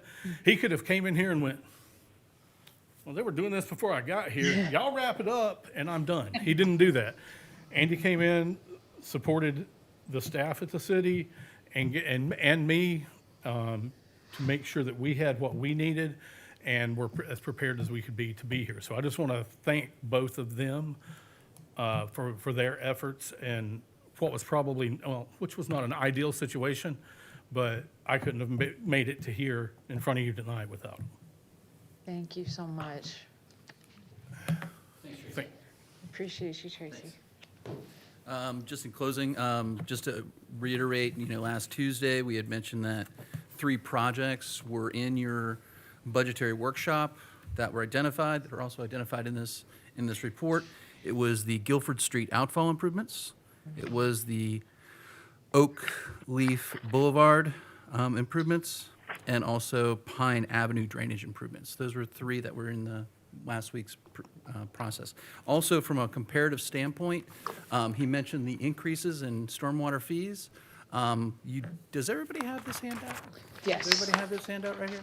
Okay, just so you know, from a perspective, we're not talking about 100, we're talking about a comparison of if there is a recommendation to do the 37% increase or the 60% increase, as it's stated on here, we're talking about $15 to $20.55 for the 37% increase, and then 3% or 3% per year thereafter, or consider a one-time 60% increase from $15 to $24. Again, so from a comparative standpoint, we're still talking about, it is 60%, 37%, but I just want to give you the dollars to understand what that really meant. And we're here to answer any questions for you. Thank you very much. Thank you. Can I ask one thing before you leave the lectern? Yes. Would you be able to put back the slide with the scenarios, just so that we can? Right, and one thing I also want to make mention is that the slide presentation was specifically intended so that it was kind of a Cliff Notes version, so that you could, much to what Commissioner Tartarzewski Almost. Close. Pretty good. As stated, it's pretty nice if you have a picture to understand what the project is. And that's very specifically was geared towards the presentation today, so you could refer to this, and not have to read through the entirety, although it's incredibly interesting, the stormwater report itself.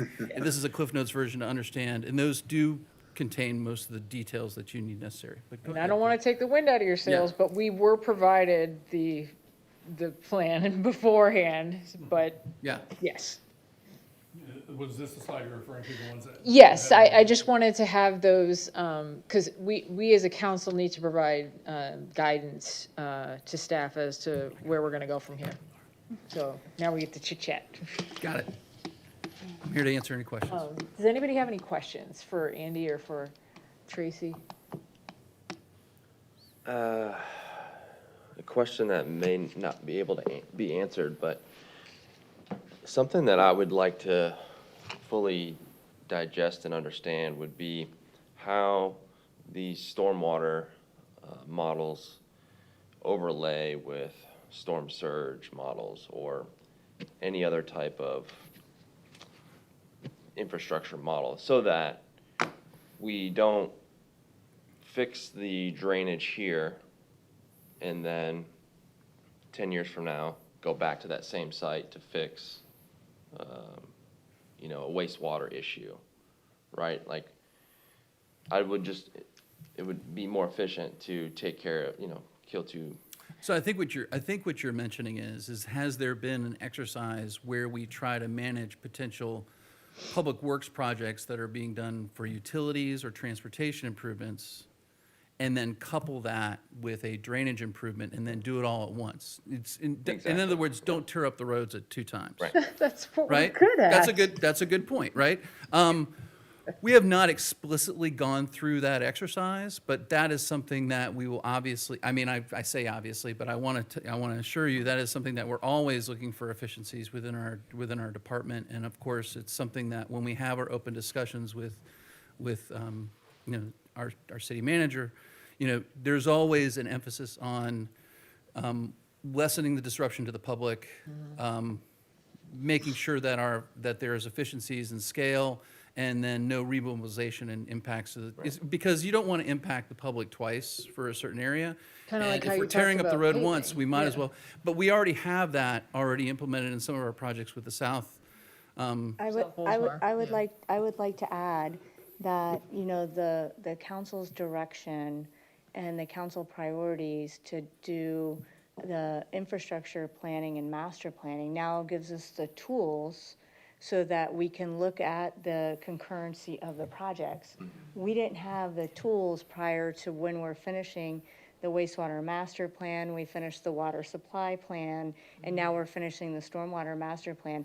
The city didn't possess those tools to see concurrently if a project was gonna affect another. So that's We didn't part even of, so that's part of what we're doing today, is so that we can assess those. Yeah, for sure.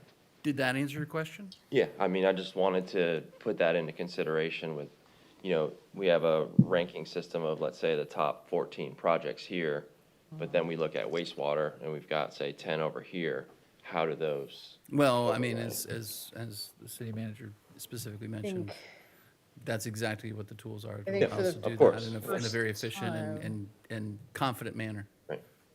I think for the first time, maybe in the history of the city, we have plans for each of our infrastructure elements so that we even know that information. Because before now, we didn't even know that. It was just like, oh, Harbor Palms is a mess, let's fix the roads. And now, we just saw a big map with big floody things on top of Harbor Palms where those roads were just fixed, which is extremely irritating. Which received confirmation from the public that those indeed were the areas that they found were And problematic. that the thing is, we have to remember first, this is revealing my hand a little bit, but plan number 3, where we do the magic wand and we suddenly have all the money to do all the projects, that would have been great if we had that before we started planning Harbor Palms in 1999, Daniel?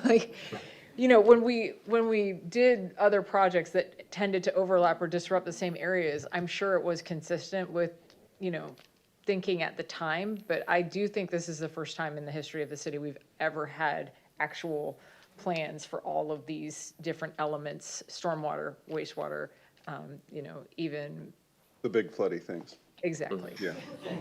exactly. Okay. He's really good with those. He'll give you a couple. If you want to leave him your number on the way out, Give me a shout, man. he'll give you a Yeah, couple no, little clips. I got you. Okay.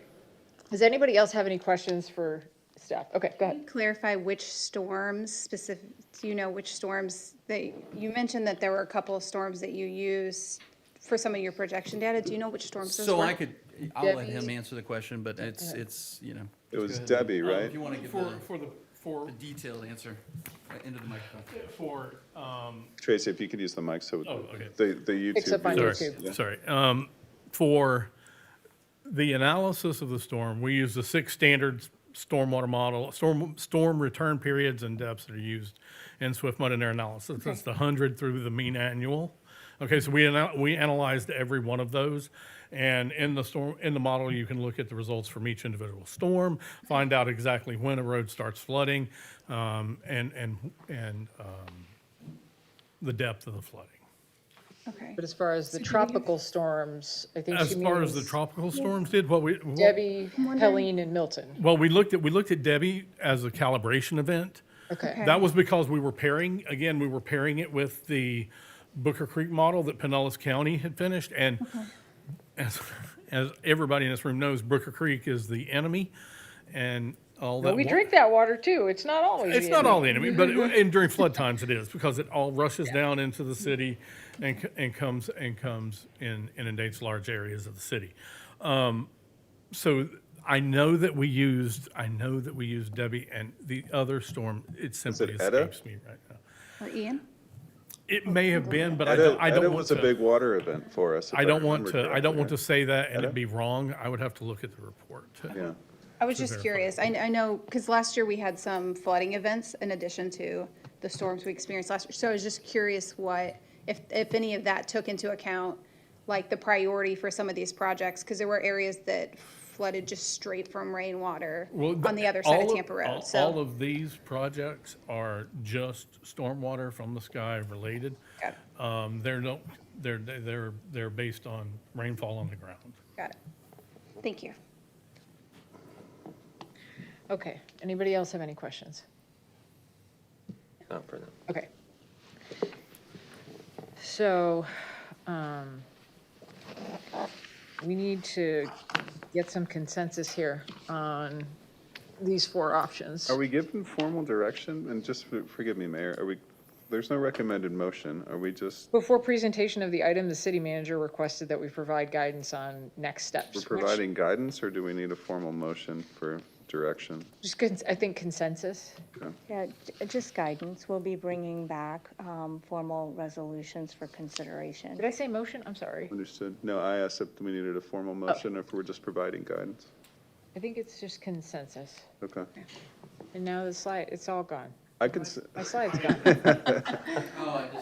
Mayor, if I We gotta do may, that. I can see the logic in the 60% increase, and it is a $9 They're all increase. on this. Is this slide okay? Because Yes, they're that's what I all want. on this. Yes. Yeah, perfect, thank you. That said, I'm inclined to agree to the 37% increase in year one and then 3% each year after. But I also can understand if we do the 60% increase in year one, but my concern there is maybe there's potential future increases that we just don't recognize. And so I'd rather layer it over a period of years than just do it in one fell swoop. That's where I am. Okay. I would agree with that. In reality, we're not going to be able to do all 14 projects.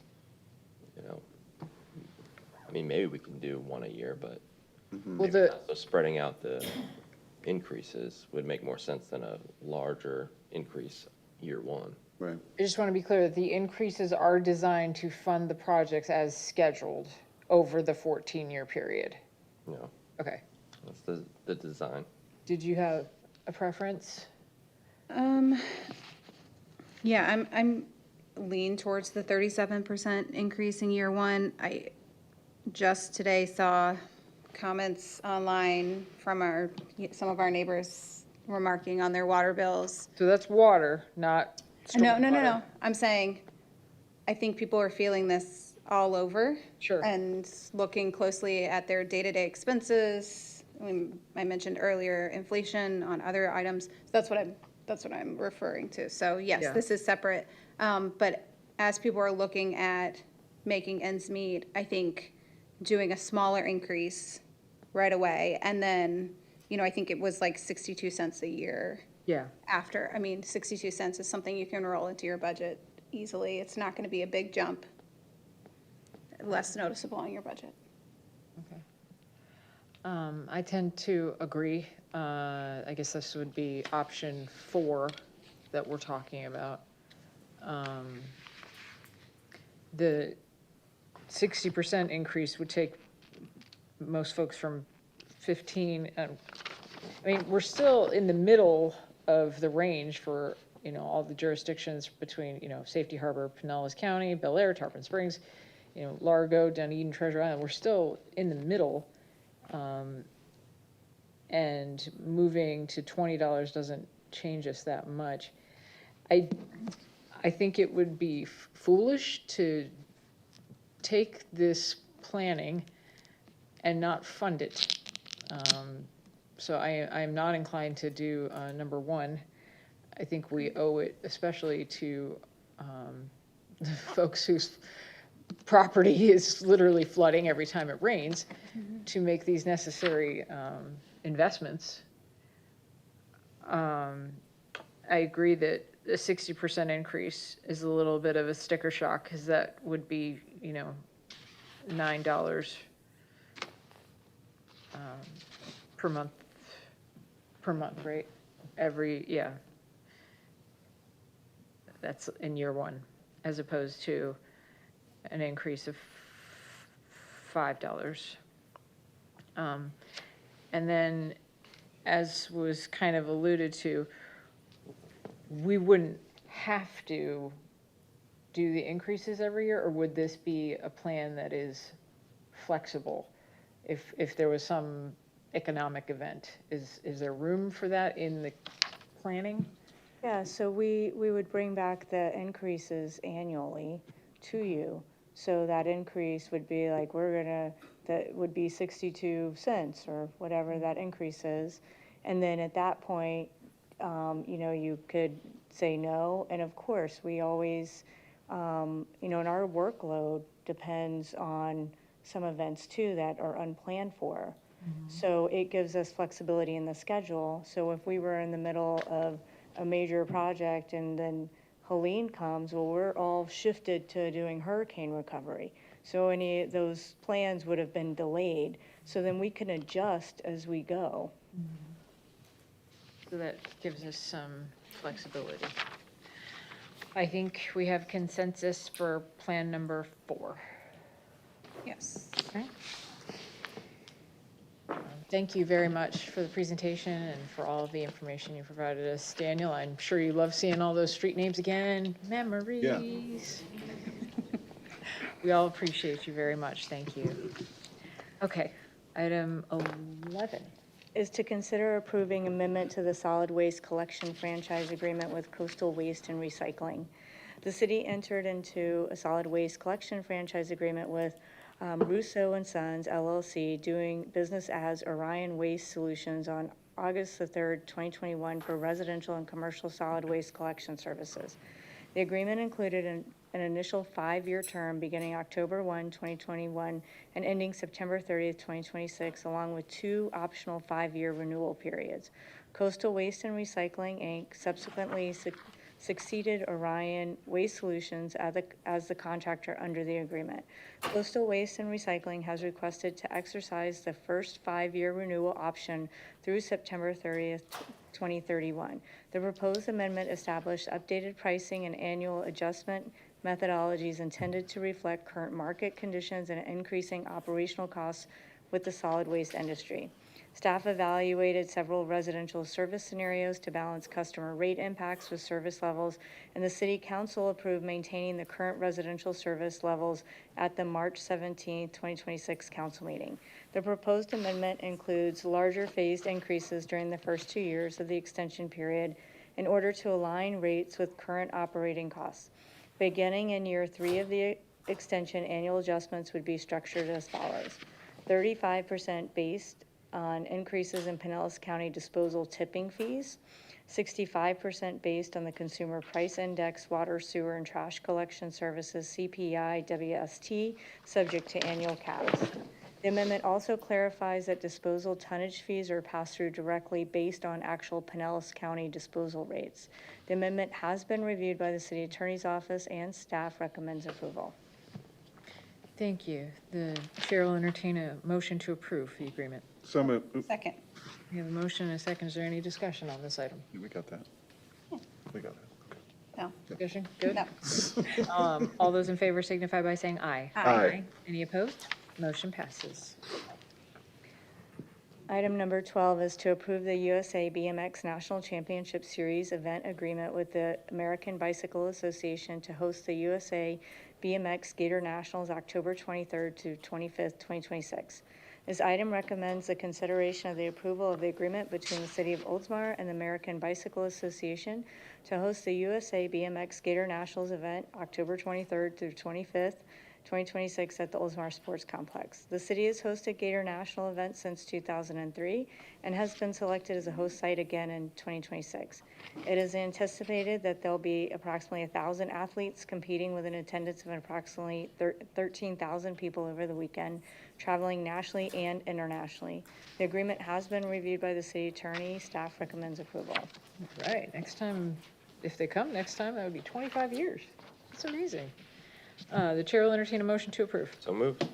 Second. We have a motion and a second. Is there any discussion on this item? No. Seeing none, all those in favor signify by saying aye. Aye. Any opposed? Motion passes. Thank you. Number 13. Consider approving an agreement for the use of a portion of Bicentennial Park with the Oldsmar Organic Community Garden. In 2012, the City of Oldsmar designated an area of land at Bicentennial Park to establish a community garden where volunteers and staff work together to lay out garden plots and install a fence. In 2014, the volunteers formalized and established a 501c3 status, forming the Oldsmar Organic Community Garden, Inc. Since its inception, the Organic Community Garden has provided opportunities for the public to learn about gardening techniques, maintain their own garden plots, and share in the joy of gardening with others in the community. This item recommends the approval of an agreement that provides a portion of Bicentennial Park for the garden to conduct gardening activities from July 1, 2026 to June 30th, 2027. The city will share a portion of the irrigation costs at 50% up to a total of $500 annually. The club will be responsible for all other irrigation costs. The agreement has been reviewed by the city attorney. Staff recommends approval. And Chair will entertain a motion to approve. So moved. Second. Motion and a second. Is there any discussion on this? You guys have a plot? You have a plot? I don't, but I have a plot to get a plot.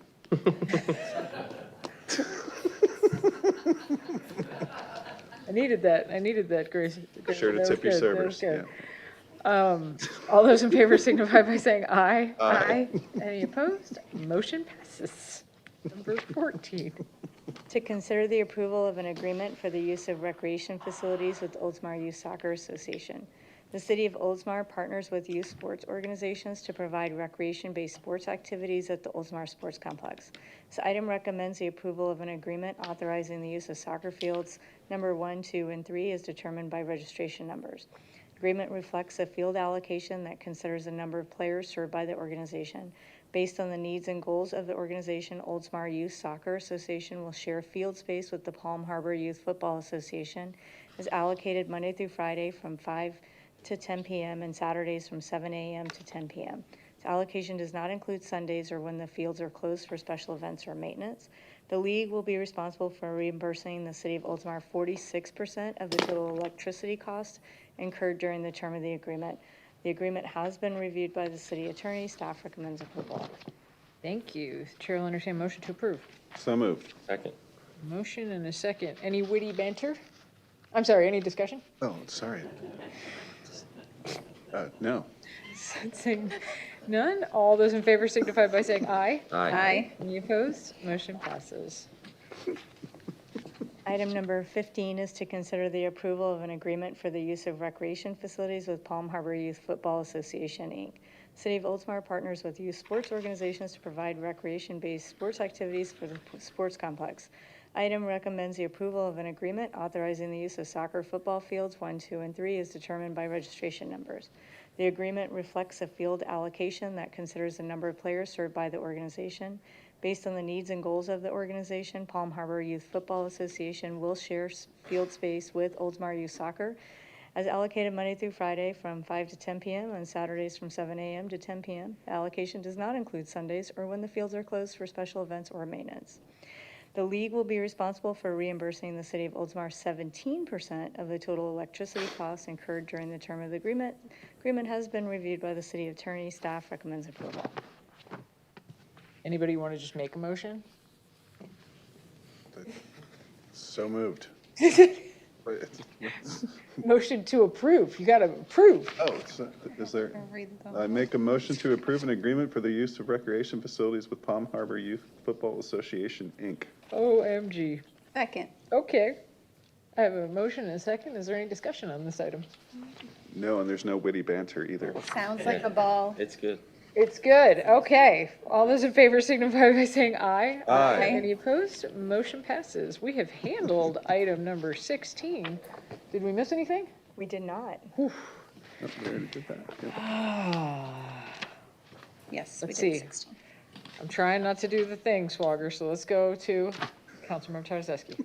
All right. I was thrilled to have, was it AAA Bats in the house Yeah. tonight? I loved the information they shared and their nicknames. And I feel like we might need to make up nicknames.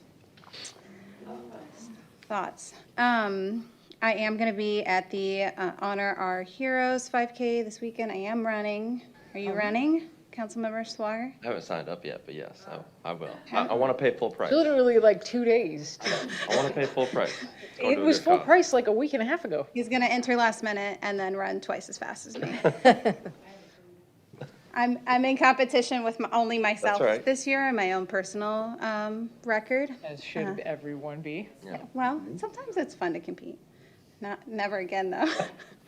Never again. I unfortunately am going to miss the Memorial Day ceremony. My family is coming down, and we are going to be clearing out my dad's effects, so at his house in Fort Meade. So I won't be off having fun or anything. I'll be spending time with my family.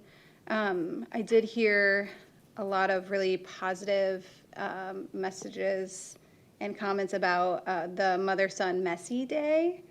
It was a huge hit. I heard about it from multiple people and saw the photos and videos online. I tried to convince my son to do it with me, and he's just a little too old out of that.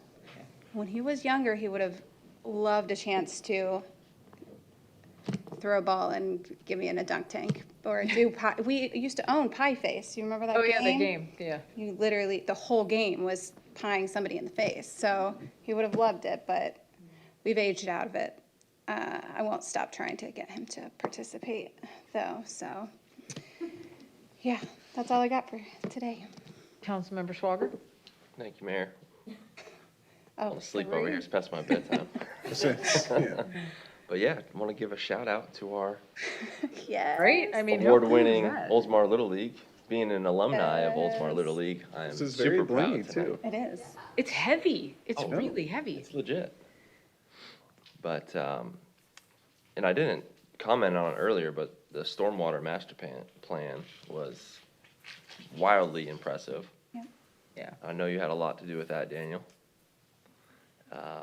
But He's just hanging out now. Yeah. See, you miss Right. us, don't you? Yeah. Yeah, it's the people. It's the people. for sure. But yeah, just geeking out on all the engineering and numbers and whatnot. But I'm glad that we, have spent however long, forever, but most recently years to obtain that. Now we have that data. Now we have that information to make informed decisions. So very excited about that. I will also be at the 5K on our Heroes race Saturday morning. I do need to sign up. Thanks for the reminder. No problem. But looking forward to that event. I've been running that every year. My wife will be joining me. She'll probably beat me, if I'm being honest. But, and then Memorial Day ceremony Monday, I will be there. Looking forward to that. And the summer is here. I think as of yesterday, it showed up. Yeah. So drink lots of water, stay hydrated, and stay cool. Thank you. Thank you. Vice Mayor? Hi. Hi. So I talked to Andrew Knapp today. What? We're friends. That's so friends, sometimes they talk to each other. Curious. What do you have to say? So he'll be in town this weekend. He has signed up for the race. So he is no council member Schwager in that regard. He's already on it. He doesn't want to run. He wants to walk with the city manager if she's so inclined. So he said, if Alicia's doing that, I'm just going to walk with her. And I said, okay. I will be sure to wave, as I do every year, to all of you while I'm eating chocolate chip cookies and waiting for my wife and my children to show up later because they don't feel like getting there at 7. So it's okay. But he will be in town. He's excited. He asked me if I could spend time with him on Friday, and I actually have the day off on Friday. I shouldn't say that out loud because that usually means Felicia makes me come in and meet with her one-on-one. Correct, city manager? Maybe. I have Friday off. So I will likely be at City Hall discussing City Hall things. The mother-son event, my wife went with our son. He didn't want to go. He just wanted to sit home. And then he went, and the smile on his face when he got to throw a pie in his mom's hands. Epic. And then there was foam party too, right? Yeah. And so there was like a race where they had to get to fill up the sponge, right? Yeah. And he just had a blast. So did Kelly. I will be at Memorial Day.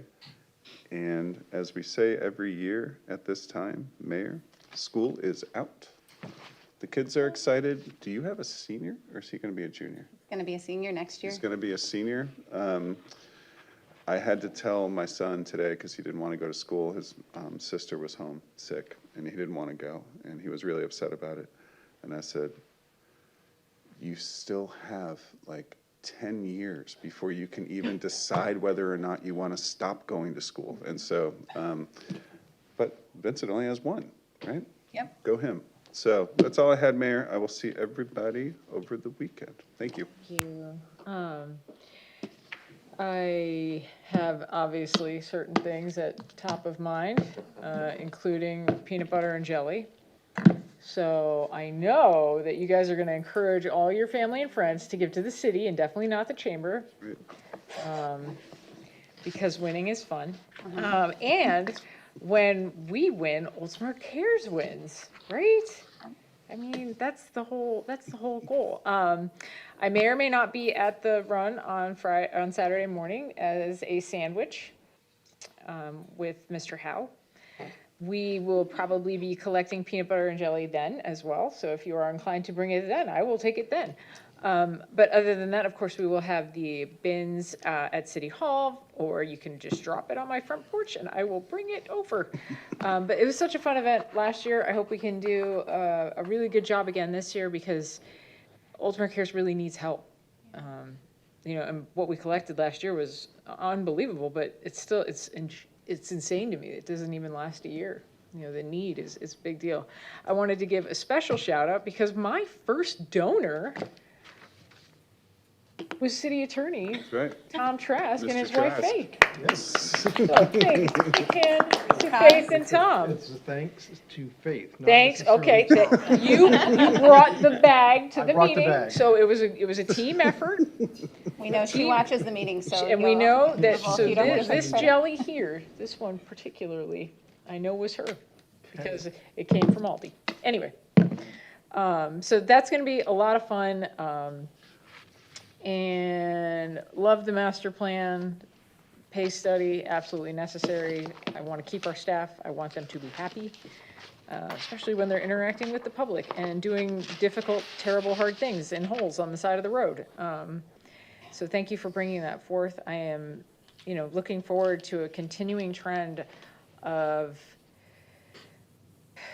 planning out our costs and planning out, you know, how we're going to collect the revenue so that we can, you know, complete the projects that are necessary to maintain our residents, you know, basic, you know, levels of service that they expect from us. It's really important to me that that we've done this, and now, you know, we need to continue to move forward on these plans. While it is disappointing that certain projects weren't completed simultaneously in the past, you know, perhaps we didn't have money then, but a part of this that might be lost on some folks is that our capital improvement program that we went over at the meeting last Tuesday did not require any new debt. That's massive. That's a big deal in city government. There is a city not too far from here who has now taken on so much debt that if they have a hurricane, I mean, not that we wish that on anyone, but they'll have to go to the state because they literally don't have enough funding. They didn't plan enough in advance for these kinds of things, that they wouldn't be able to take care of their regular budgetary needs in that event. And that's really scary. And I think that our residents deserve this type of planning and incremental expense, you know, and I know it's a burden on everyone, but if we don't plan now, it's literal catastrophe later. So I'm really proud of our staff. I was extremely proud after the CIP meeting. It was fantastic. If you didn't see it, or if you weren't here, you can always watch it online. Other than that, I think we've been here long enough. What do you guys think? I agree.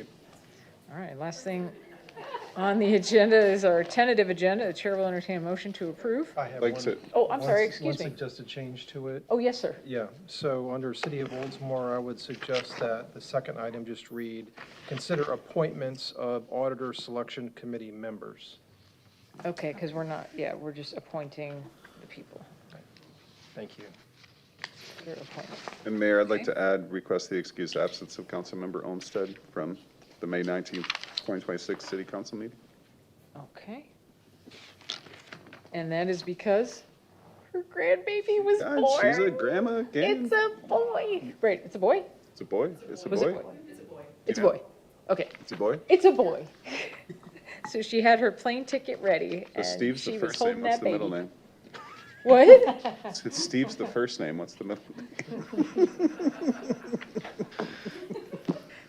I just miss Daniel. You know, that's I all. know, That's the only I I'm know. doing. We gotta I just make, miss he's him. like, I go to one meeting I and don't it's 10 think o'clock he. at I don't night, think and he watches. we're reminding him why he likes 9 to 5 now. I will make a motion to approve the tentative agenda as amended. All right.